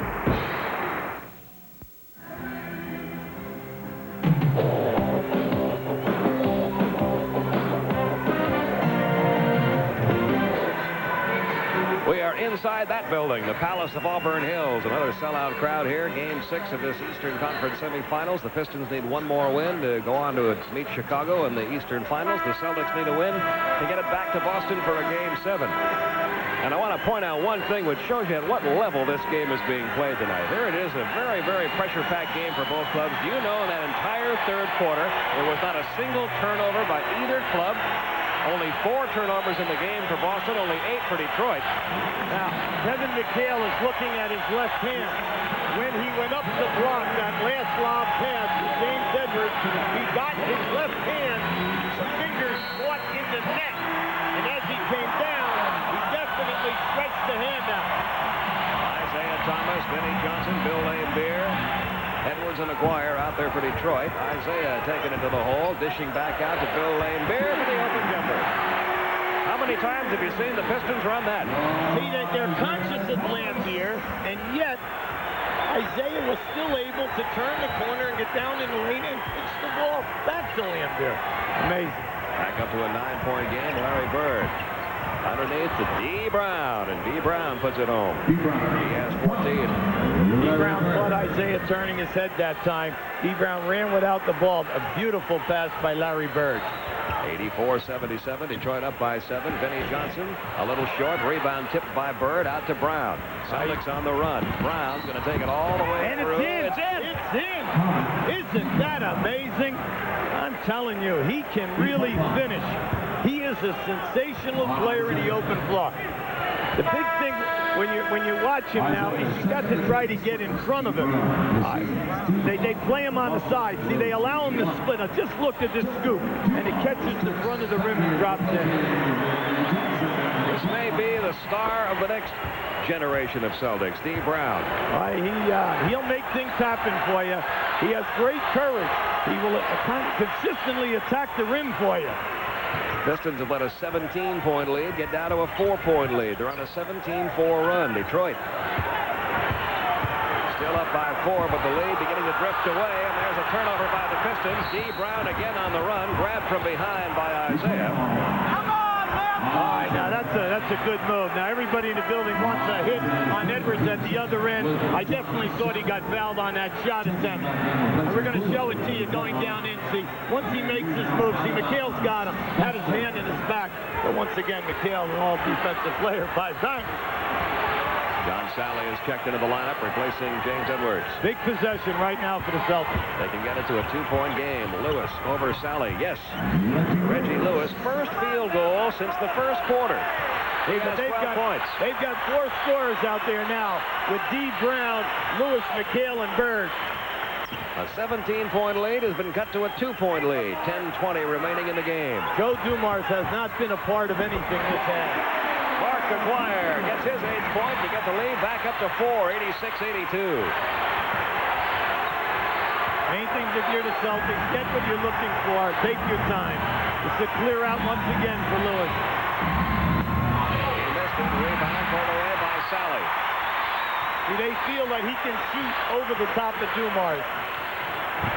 Sally from Isaiah. In for John Sally. The lead back up to 6. 22nd timeout, Russell. Great pass. Great pass.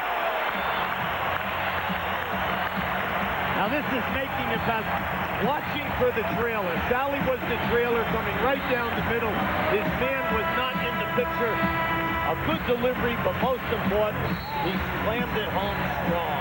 The one good thing about John Sally's game in this playoff series has been the offense he's provided. Everybody's always known what a good defensive player and rebounder he is, but offensively he has gotten some big, big baskets in the series against the Celtics. Well, when you only play, half the game, 24 minutes, and you can average 7 to 8 points, that's terrific because, as we know, he is not the first or second option in any of their sets. 88-82. Pistons up by 6. The defense camp begins here at the Palace. Bill Laimbeer. They have to call for his fourth. They have to call that, Pete. Now Billy's all upset, but he was behind McHale. He challenged this pass. You watch, he comes right over the top. He's got him with both hands, Pete. Now he catches him right there. He catches him with the upper body and also the hand over the top. Third team foul there in the fourth quarter against Detroit. This is their pet play right here.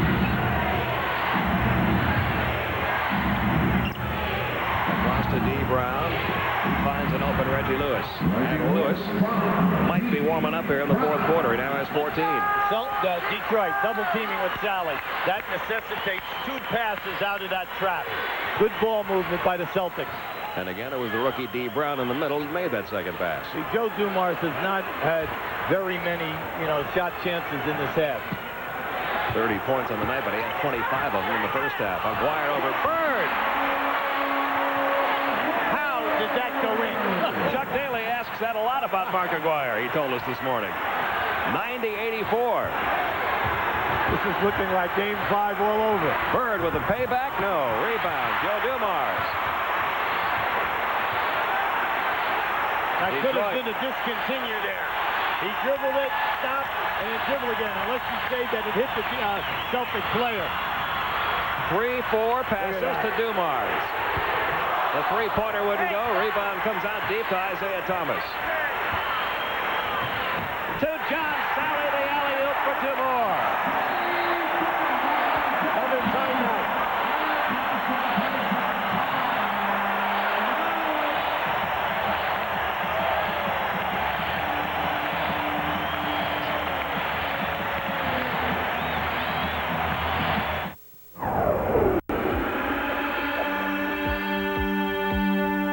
The muscles of the neck, back, and legs run in a vertical direction. So Infinity stitched the seats of the Q45 the same way, making it more comfortable and driving less fatiguing. At first, you may not notice the luxury of something as small as a stitch, but to Infinity, what's important is that somewhere down the road, you will.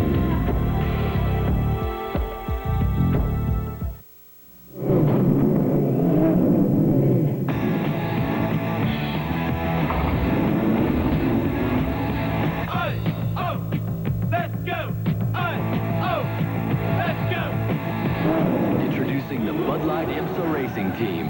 Catch it this season.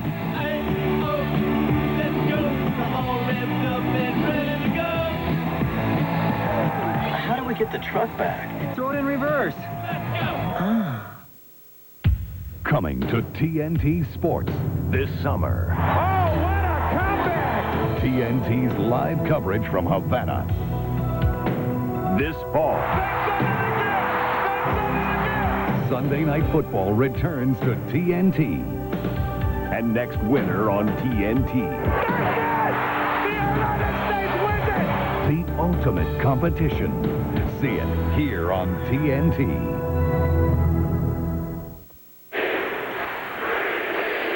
I would like to show you Mark Aguirre, on this play. Now, just watch how Bird bumps him, and he jackknifes on the shot. Just watch. See, there's your bump and the jackknife. Like Chuck Daly said, he's one of the most gifted scorers ever in this league from the low post. Look at this shot. He caught him right in the stomach area. He said, why? Because he's small for a post-up man, and also he has very little lift on his shot. And you heard the three-peat chant here in the Palace as we return. 92-84. Kevin McHale makes it a 6-point game. 92-86. He has 29 points. He's 9 for 15 from the field. They're hanging right there. They are. Just need some good defensive pressure. And then the main thing is for Detroit to stay within what's been good. Here it is here. Isaiah's been making some great passes. They catch Eddie Pinckney here. See, they're so concerned with Lambier now that any time that Lambier goes to spot up off of the picks, that Eddie Pinckney just grabbed him that time. Only the first team foul called against the Celtics in this final quarter. Dumars, who was on fire in the first half, trying to light it up again. Great block. Blocked by Reggie Lewis. You must go. Picks up the loose ball. You go now. One of the guards is open. Lewis back over to D. Brown. Brown shot a little short. Rebound pulled away by Larry Bird underneath to Pinckney. Pinckney wrestled down by Mark Aguirre. Now, Bird definitely could not elevate for that shot. Because he had an opportunity. He gave the head fake. Nice pass to Eddie. And Eddie has been doing a terrific. Cannot say enough about Ed Pinckney in the playoffs versus Indiana and in this series. Pinckney's first trip to the free throw line. He has 10 points tonight. He misses the free throw. It's 92-86 still. Now, he was 12 for 12 before that foul shot. Boston now 20 of 25 from the line, 21 of 26. Detroit only 9 of 14 from the line tonight, but they still have a 5-point lead, 7:18 remaining in Game 6. Now, your primary guys now are Dumars and Mark Aguirre. It's a clear out. Dumars taking it. This one wouldn't go. Rebound, battle for. McHale kept it alive and pulled it down. Off to D. Brown. Brown to Lewis. He's got Sally right there, and I think Sally's going to be called for another one. Reggie Lewis, so talented. Because if he shows any sign of eye movement for the rim or any kind of shoulder ball fake, the player comes right at him. And he's so clever off the dribble, and he has the ability to drop that shoulder and take the hit so he'll get off the shot. Averaging close to 23 a game. Now, Game 5, how about this for your second guard, the leading rebounder with 11 rebounds? He has 16 points in this game. It's a 3-point game, 92-89. The Pistons have led it all the way. They got the lead up as much as 17, but the Celtics are right back in it. 6:50 remaining. Sally had that one blocked by Pinckney. And the loose ball picked up by Lewis. The Detroit transition defense really being tested. Ball rolling loose underneath. Pinckney couldn't get it to go. Lewis couldn't get it to go. Lambier pulls down the rebound. 13 rebounds for Bill Lambier. Two excellent shot chances there. They were right there. 92-89, Pistons by 3. Dumars into the lane, back out to Isaiah for 3. Yes. Oh, give me a break. What a big shot. It doubles the lead. A 6-pointer now. 95-89 for Detroit, closing into the 6-minute mark. Larry Bird to McHale. He's going to try one from out there, and he nails it. Why not? Why not, right? Isaiah's first, McHale's first. Well, McHale is a 40% shooter during the year in 3. That was the first 3-point attempt made tonight by the Celtics. Detroit 4 out of 10 from 3-point land. McHale, by the way, 32 points now. Dumars. No whistle. Lambier. Yes. Bill Lambier has 13. That lead back up to 5 now. 97-92. Are they killing you with the clock down, Pete? They're just killing you by making the shot with 2 or 3 seconds on the clock. Bird isolated on Aguirre. Puts the jumper up. That's the biggest jump shot we've seen Larry Bird hit tonight. Yeah, he has 8, only 3 of 11 from the field. He'll unwind now, because especially if Aguirre stays on him, he'll continue to go down in and post up. Back to a 3-point game, closing into the 5-minute mark.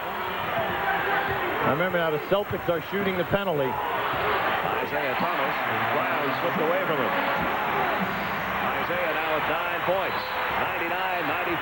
Under 5 minutes to go. Pistons need to win one more to meet Chicago in the finals. They have to milk this out. Larry Bird over Aguirre. No. Lambier, rebound number 14. When Larry gets in that area and shoots the basketball, you should see 2 green shirts on the offensive board. You know he's going to take Aguirre down in there. Oh, great move. Sally had no shot, kicks it back out to Aguirre. Lane Beer around Pinckney. Over to Isaiah. 2 seconds left on the shot clock. Not this time. Rebound McHale. That was pretty. 4:15 to go in the game. Go. Watch D. Brown operate inside. Joe Dumars had no chance that time.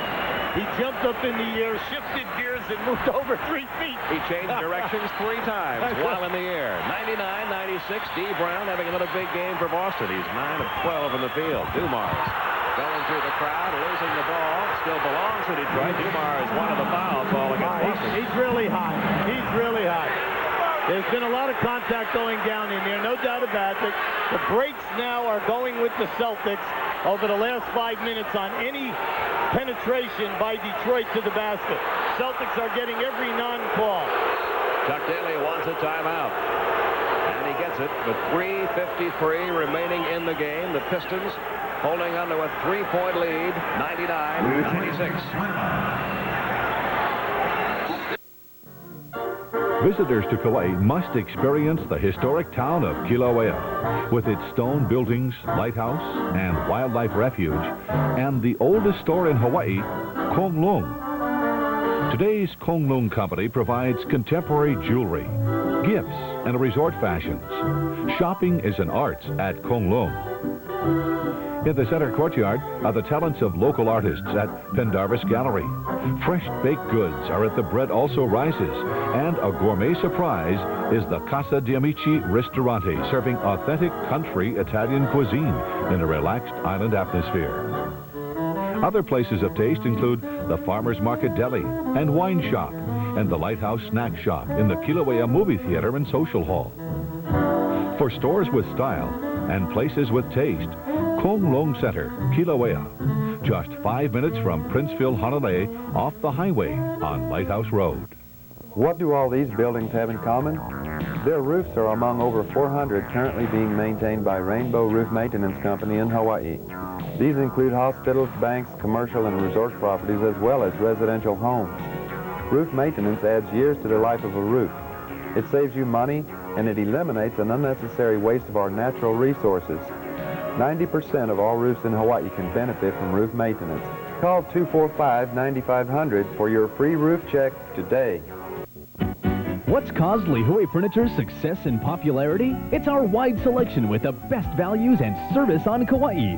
We display furnishings for every room. Compare our prices. We want you to check. Lihue Furniture specials are these 4- and 5-drawer teak chests. And on sale now, spindle bunk beds. Dining room furniture, entertainment centers, bedding, recliners, desks, bedroom sets, beautiful living rooms. Lihue Furniture delivers on its commitment to selection, value, and service. Lead a normal existence. Well, here we go at 3:52. Isaiah Thomas launching a 3. Wouldn't go. Rebound pulled off the floor by Pinckney. And now it could be a 1-point game or a tie game if Boston can get a 3-point play here. In this spurt, this group for Boston doing a great job holding them down to 1 shot.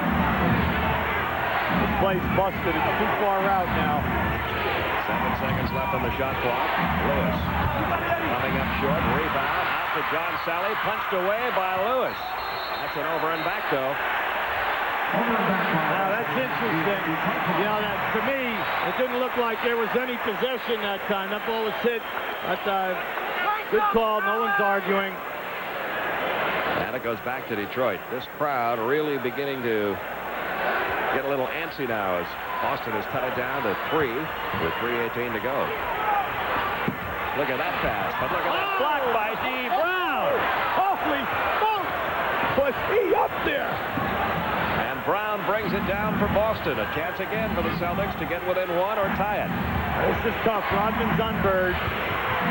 Who's going to win the matchup? Larry Bird's fall-away jumper over Dennis Rodman makes it a 1-point game. Over and around. He went back out about 6 feet to get that one off. You see the time left. Detroit leading it by 1. But the momentum has definitely swung Boston's way. Dumars. Rebound Sally. Rodman kept that one alive. 2.5 minutes left. 99-98 Pistons.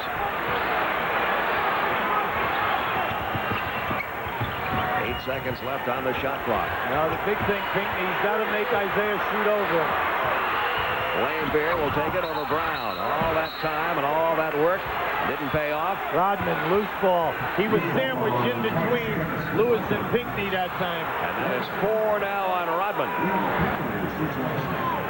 It's the 15th foul, so we're in the penalty now. It's 99-98. Detroit leading, and for the first time tonight, Boston with a chance to take the lead here. Now that's a great move by Larry as he steps back.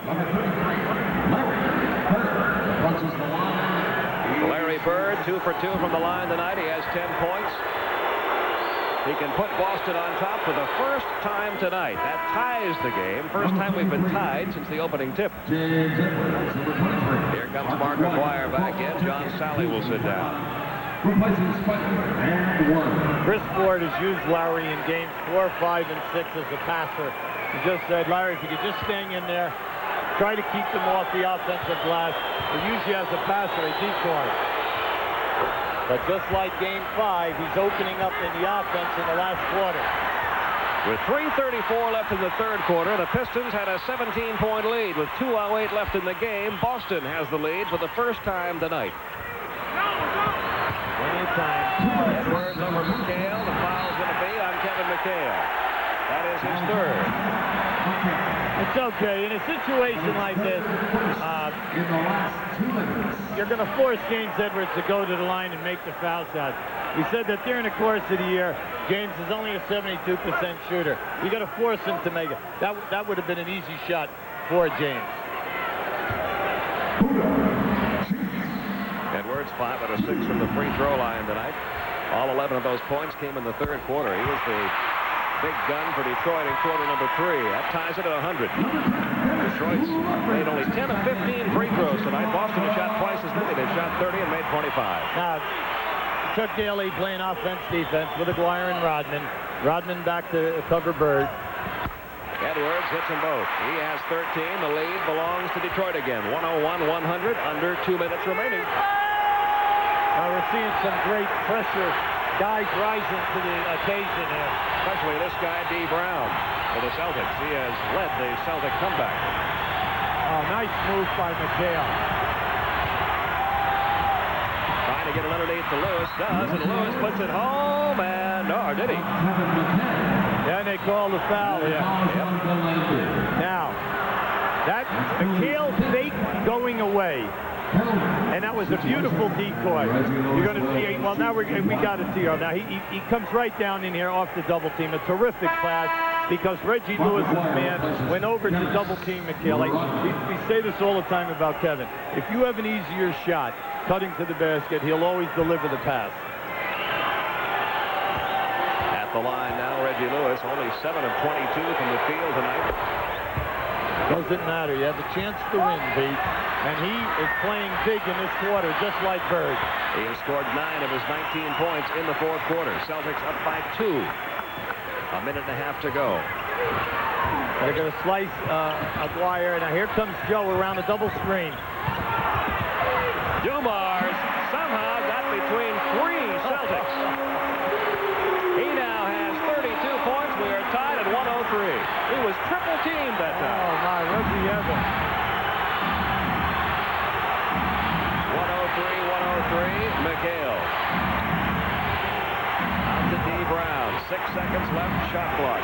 Bad spacing. Lewis. No, but McHale tips it home. Big offensive putback by Kevin McHale. He has 34. That ties his career playoff high. Now, I disagree with that one. We had a pretty good angle right here on that shot. And we're in an excellent position. That ball is coming off the rim. Remember, the ball cannot be above the ceiling. It must be coming off. And you're going to see it. There it is right there. Absolutely no chance. Plus, he got it below the rim along with it. So you can understand why Kevin McHale is very upset. Well, he certainly is. Stops the clock with 58.8 to go. It took time and hard work, No one had ever done it before. The technology that combined front-wheel drive and multi-link suspension simply didn't exist. 5 years later, there is the Infiniti G20 midsize luxury sedan. And the chance to discover what's already been called one of the best handling cars in the world is right around the corner. This week on NBA Inside Stuff. I had always been insecure about myself. And that's maybe why I practiced and played so hard, so long. He's my hero, he's my friend, he's my main man.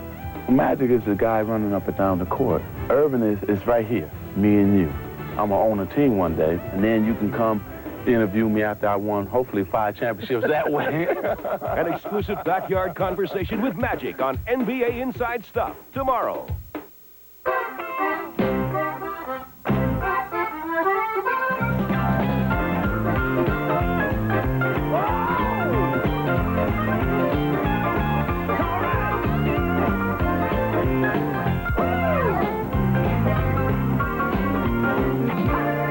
Year after year, the look that gets the looks is Dutch Boy Satin Finish Paint. It's the one finish every house should start with.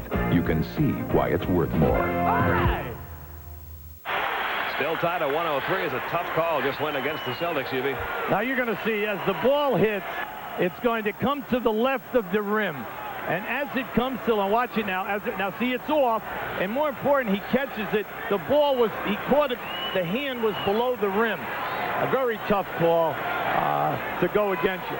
Now, Boston, 2 full timeouts. Both teams are shooting the penalty. Chuck Daly has a 20, and that's to their favor. 103, less than a minute to go.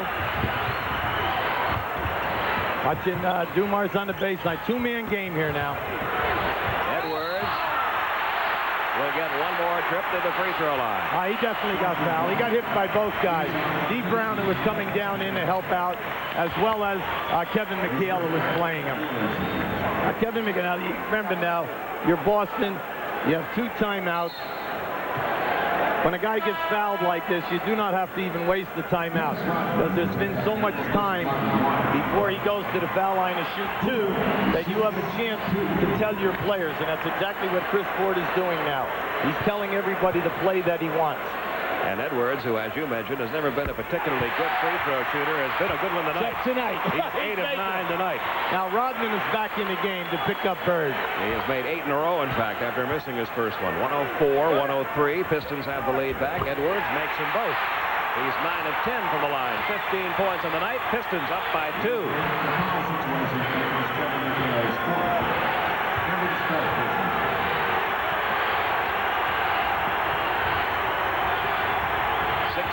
Posting up Larry. With Rodman on it. Wouldn't go. Rebound, Joe Dumars. A great pressure by Rodman that time. A 3-second difference in the shot clock and the game clock. Boston stops the clock with a foul on Reggie Lewis. And now the crowd beginning to feel it just a little bit. In the 2 world championships won by the Celtics, and in winning the first playoff series this year to get into round 2, they have played 9 series, and only 3 of them, the deciding game has been in this building. So these fans haven't had the chance to celebrate live with their team, except on 3 occasions. Dumars tonight, 32 points, 10 assists, only a second trip to the free throw line, but what a big first half he had. That's a tough one. Because now, once again, you have 21 seconds. The Celtics have some excellent 3-point shooters. Boston has 2 timeouts left. Missed it. He missed them both. Joe Dumars, one of the best free throw shooters. He's 11th in the league. Shot 89% for the season, and it had such an incredible first half. Joe very, very upset with himself. It gives the ball back to Boston with 20.4 seconds remaining. Celtics down. The experience of buying and owning a car hasn't changed much over the past 90 years. So why would a new car company called Infiniti Commit to changing it overnight, with warranty and service standards that could make the experience of buying and owning a car something it's never been. Perhaps it's because most people think the experience isn't everything it should be. And that seemed like reason enough. Jordan drives and misses. Michael throws it away. Jordan falls. This is a nightmare. You want to be sure of your game. You also want whole grain nutrition. But only one of these cereals has it. Only Wheaties is made with 100% whole grain. So if you want to rest a little easier, better get your whole grain. You better eat your Wheaties. Well, if you at home feel somewhat drained watching this game, think how the players must feel. And Hubie asked Bill Laimbeer a question about that very thing earlier. Winning a championship is mental and physical torture. People vastly underestimate the mental part. We're real good at it, and it comes kind of naturally to us, but it's still a grinding experience. You know, the physical part will take care of itself. But to go every night and to gear up totally emotionally every game and to be focused on our jobs, not only just shooting the basketball, but your defensive responsibilities, your offensive responsibilities, it's very difficult. But after the first round this year, especially, our team came together and said, yes, we're willing to put ourselves through that punishment to win the championship. Oh, very well said by a very intelligent young man. Now, you're the Celtics here. Remember, the most dangerous guy in the building is the guy out of bounds, not just because it's Larry Bird, but the situation. They will go to something that they can get quick because they want to have second opportunities and then even foul. It's a clear out for Reggie Lewis. He gets around Dumars, won't go, rebound, Lewis. Yes. We are tied again at 105 with 7.8 seconds remaining in the game, and the Detroit Pistons call a timeout. They will have the ball with the game tied at 105. And you know what that points do? Those points do for Reggie Lewis? Gets him over 20 again, which means he has scored over 20 in every game in this series. But a big offensive board may be as big as the basket for Reggie Lewis. Now, the main thing for Chuck Daly and his squad, you must get the ball in bounds in this situation.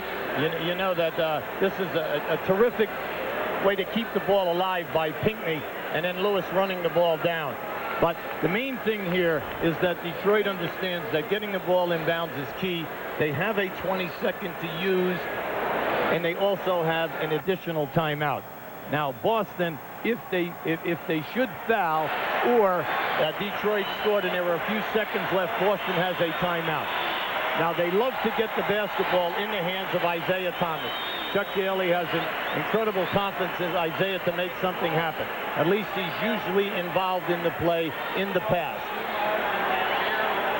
Now, you're Boston. It's a tough defense for you. You know you cannot foul because both teams are in the penalty. You know that when the shot goes up, that everyone must block out and 5 guys must rebound. As soon as you rebound the ball, you call timeout. You try for the timeout. You never know. There might be 1 second, 2 seconds on the clock. The main thing now is to not foul a jump shooter. You hear the three-peat chant in the background as the Detroit crowd wants to see the Pistons win it in these closing seconds. You see what Detroit has shot from the field in this fourth quarter. They send out Joe Dumars, Dennis Rodman, Mark Aguirre, Isaiah Thomas, Bill Laimbeer. On the court for the Celtics, Pinckney, Lewis, Bird, McHale, and D. Brown. Now, they're putting in their offensive guns. They have 4 perimeter guys in there right now. Chuck Daly just took a 20. Now, because Isaiah seemed, the rest of the guys came out to half court. Isaiah stayed and was talking to Chuck. So if there is going to be a question, let's take care of that right now, because you still have 1 timeout in case Boston does an excellent job in denying you the inbounds pass. And in these closing 7.8 seconds, we'll find out whether Detroit clinches and goes to play Chicago next, or whether this series goes back to Boston. Next Tuesday night, a doubleheader, Detroit or Boston at Chicago, the Lakers in Portland, here on TNT. But we're about to resume here now. 7.8 seconds. 105-105. Now, Boston, they are not playing Rodman. Bird is not playing Rodman out of bounds. They will probably use Bird to double team. Now, remember, in this league, once that ball comes inbound, if that guy is a good outside shooter, he would look for the shot. If not, he should just cut right to the basket, right down the lane. Dennis Rodman, because Bird will be preoccupied double teaming here. And it comes to Isaiah Thomas. Oh, they're opening it up for Isaiah. He lost it, got it back, turnaround, fall away shot, won't go. We're going to overtime in Game 6. Great defense. Great defense in helping. Isaiah gets past his man, but runs into the help defense. This was outstanding. Now we're going to show you the play right now. Bird fakes the double team, and now he picks up Rob. Now just watch as Isaiah gets by to the right of the lane. Now here comes Bird. Bird is playing like a free safety. He runs right into Bird. You could not call that a block, and you know you're not going to get a charge call in that situation here. Late in the third quarter, we had a 17-point Piston lead. Now we're going to overtime in Game 6. Right now, back to our Atlanta studios, Ernie Johnson, Cotton Fitzsimmons. Thank you very much, Pete Van Wieren. You have not been cheated being here this week. We've seen some great ball games. And how does Boston come back and do this tonight? Well, they did it with defense. I'd like to show you the play, Ernie. You're going to see a good defensive play here. You're going to see D. Brown being picked off here by Bill Lambier. Isaiah will go to the basket, receive the pass from Joe Dumars for an easy layup. But you're going to watch D. Brown. Hold it right there. D. Brown looks like for certain Isaiah's got a layup. Nobody helped him whatsoever. But watch this young rookie come from nowhere and block the shot. That would have been a 5-point game, and as far as I'm concerned, this game would have been over. But the Celtics push it down the court, and of course down the stretch, even though he doesn't look to shoot very often, they give it to Larry Bird. And with Rodman, the best defensive player in the league, all over him, Bird says, I have to take the shot. What a second half. Tied up at 105 as they head for overtime at the Palace of Auburn Hills. Let's go back to Pete Van Wieren and Hugh B. Brown. Take it away, guys.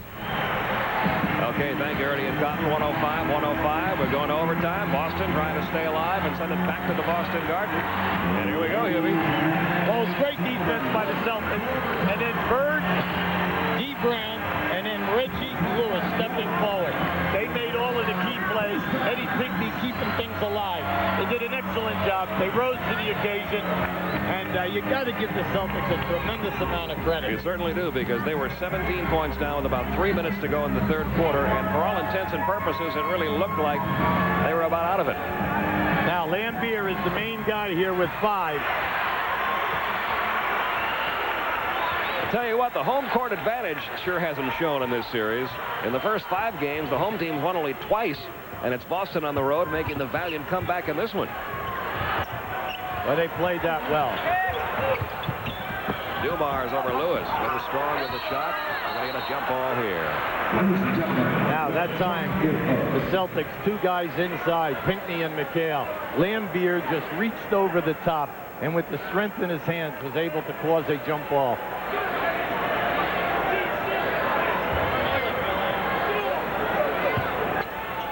Oh, they stole that one. Stole that one. Sure did. Chuck Daly's going nuts right now on the sideline. But no call, and D. Brown walks it down for the Celtics. They're looking at D. Brown, Isaiah Thomas. Now they're bringing Reggie Lewis on the cut. But this is what they want right here. Kevin McHale, one-on-one versus Sally.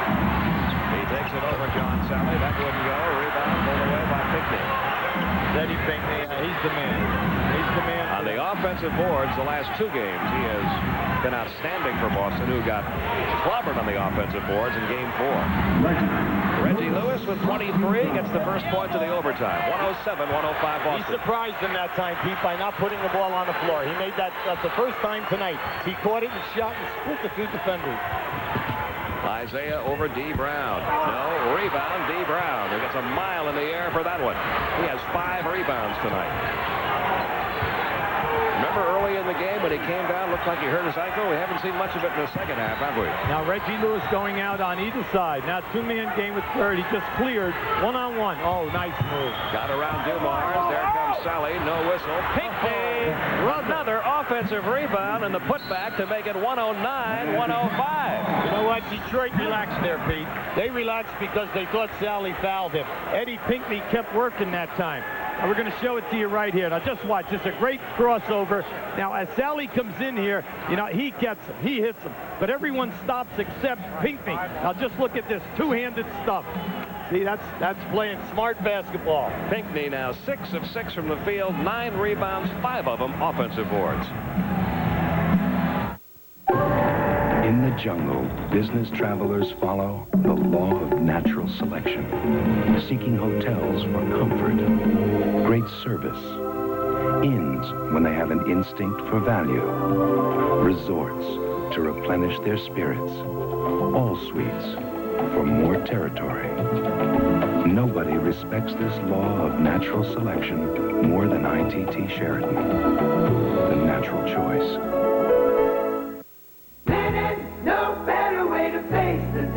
The morning belongs to Skin Bracer Aftershave. Its cool, brisk tingle really gets you going. And what a great scent. Skin Bracer. No better way to face the day, find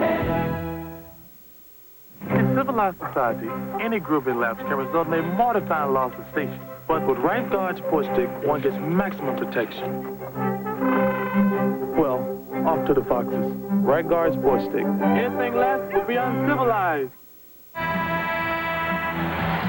Well, there you see the Celtics making an amazing comeback here, and you have to consider, too, that Robert Parrish has been unavailable all night, but Ed Pinckney has been the guy that stepped forward and helped control the boards in the second half to give the Celtics this chance to send it back to Boston for a 7th game. He's played really big, and he's been down in there doing all the work, especially against 2 players all the time on the glass. Well, let's give the Celtics a lot of credit for making the shots. Pinckney actually with 13 points tonight.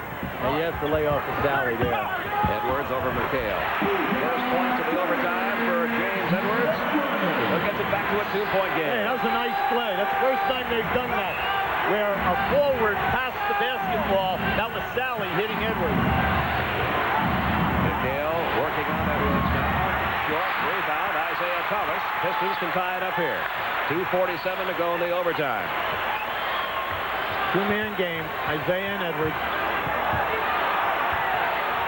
They're going to motion. That means that Vinnie Johnson's coming off of 3 picks here. Guess who had a hand on that ball? Eddie Pinckney again. 4 seconds on the shot clock. Vinnie Johnson was late coming out on the left side, and that opened up Aguirre, but Eddie Pinckney with the long arms. Looked like Vinnie Johnson couldn't get through.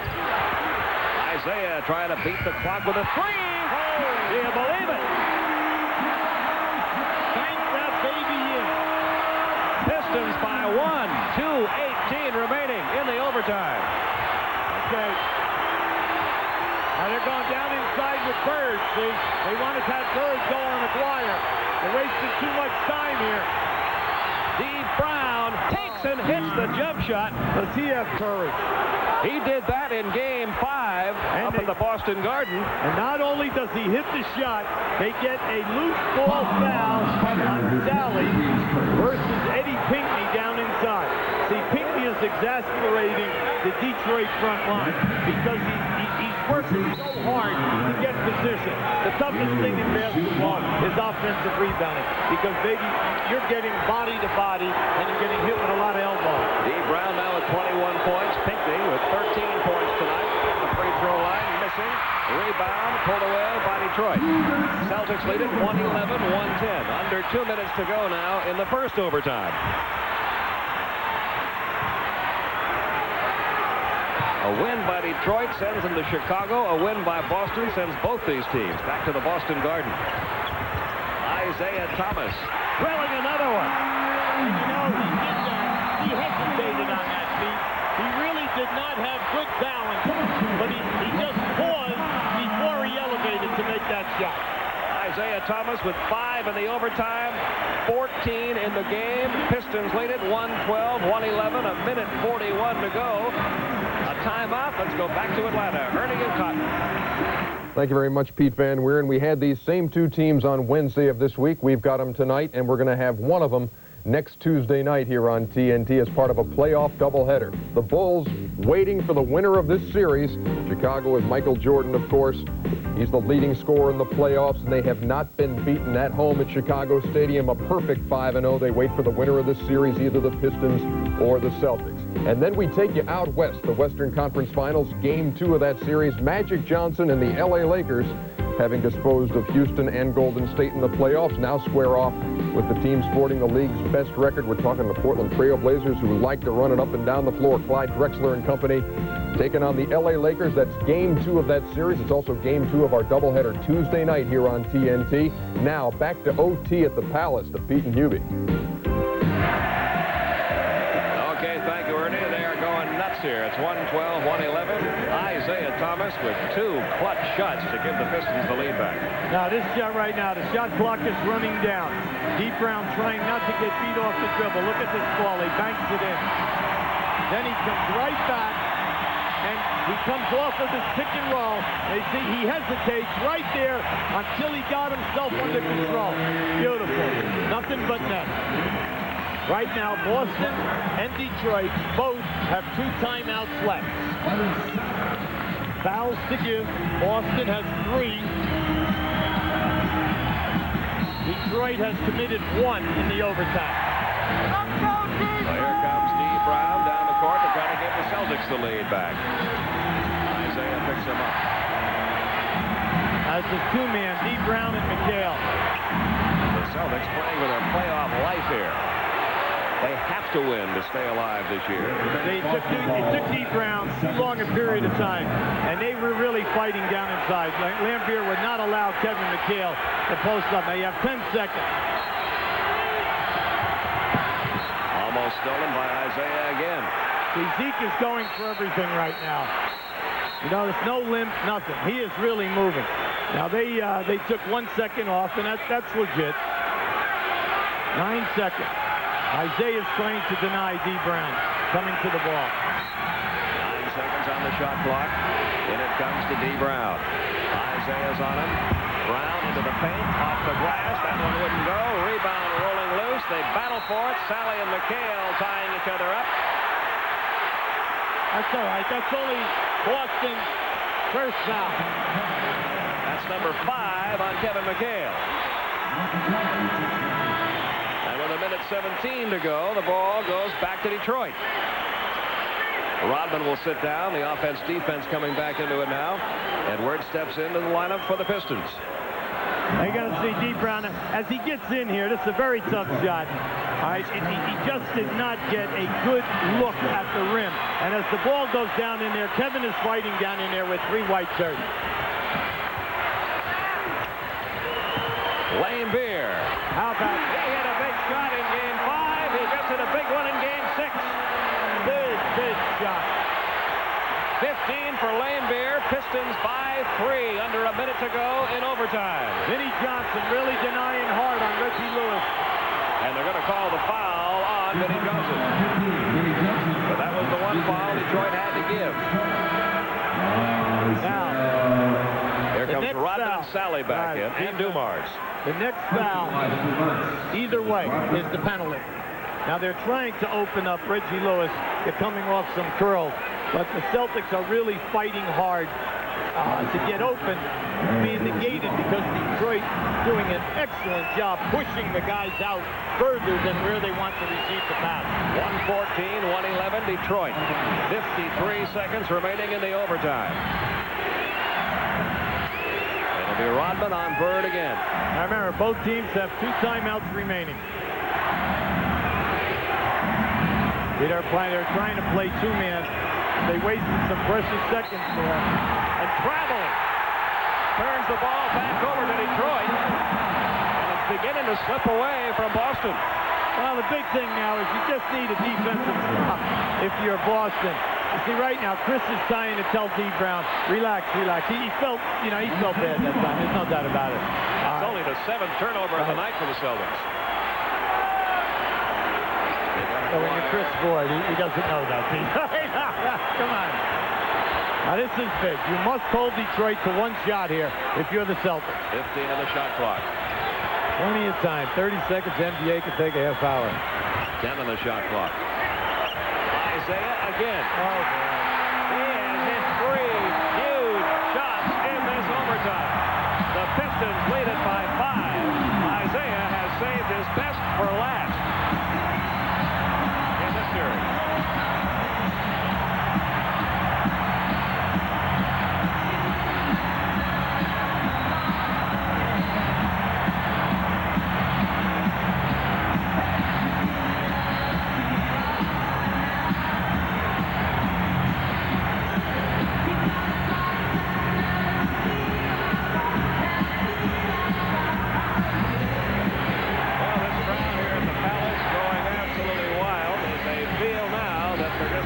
Seconds away from seeing this matchup, Chicago and Detroit in the Eastern Conference Finals. Now that was Isaiah Thomas's 7th point in this overtime. Now right now you're down 5 points with 25 seconds to go. The most important thing is to score quickly. Here's Isaiah coming off here now. He just levels off the defender, D. Brown, to get his shot. He just loves that area on the side. Now, a very jubilant Isaiah. Now, the Celtics, you're down to only 1 timeout. So you cannot waste one getting the ball in bounds right now. But you must score quickly. By scoring quickly, you hope to put your defense on and then force them into a turnover. If they have to use the timeout, fine. The main thing now is that if you do not make a steal on any inbound pass, is that you foul quickly and force Detroit to make the foul shot. Isn't it amazing how a player's fortunes can change? Remember Monday, here in this building in Game 4, how dejected Isaiah looked sitting on that bench unable to play. And now here it is 4 days later, and he can be the hero. He's done it so many times. People who follow the NBA know this is just typical Isaiah Thomas. How about in Game 6 in L.A., right? 4 years back. Swollen ankle, he gets 25 points in the quarter, sets the NBA record on his way to 43 playing on one leg. Well, here we go, 25 seconds to go. Boston with the ball, trailing by 5.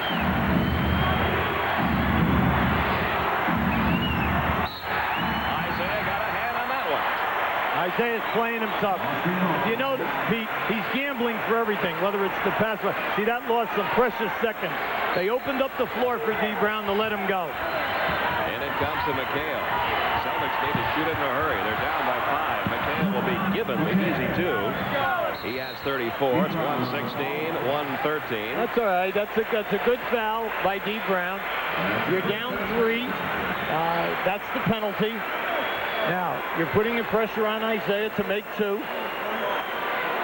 Boston, only 1 timeout remaining. And at the line, Isaiah Thomas. He has 16 points in this game, 7 of them in the overtime. On a 3-pointer and 2 2-pointers. His first free throw attempt of the night. Ball.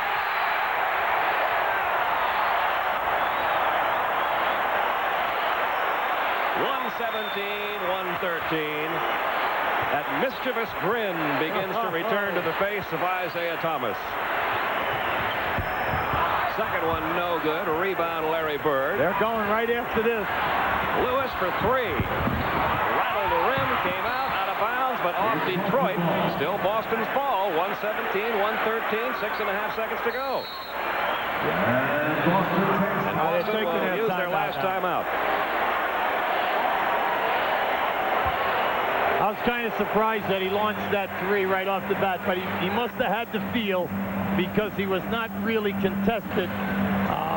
He launched it. If he hit it, it would have been a great. You would have been 1 down on any inbound pass. Naturally, you would have fouled. Now, in this situation, you got 6.5 seconds to go. You're Detroit. You're telling your guys down in there, keep your man between you and the basket. Whatever you do not foul a 3-point shooter. And you might even mention there might be a fine about that guy. All right, Pete? Because the only way they can get you now is with a 4-point play. Well, right after tonight's game, stay right with us because Inside the NBA comes along next. Fred Hickman, Hannah Storm will be along with a little bit about what's been going on this week in these playoff series. We hope you've enjoyed some of the contests that we have brought you. We have had some dandy games all week long, East and West. The Celtics perhaps in the dying moments of their season. Now you're in a tough situation now, you're Boston. You naturally want to score as quickly as you possibly can. If you could get the 3, fine. Detroit will probably be switching all over the place, and they'll allow you to take the shot. The main thing here is that Detroit, no foul. Larry Bird. Are we looking at the final moments of Larry Bird's career? If he has that back surgery, we might be. Well, you know, you're just hoping that the surgery would be successful. He's only the 5th man in the history of the game. 20,000 points, 5,000 assists. There it is. Stolen by Dumars. Stolen back by Brown. Stolen back by Isaiah, who goes flying into the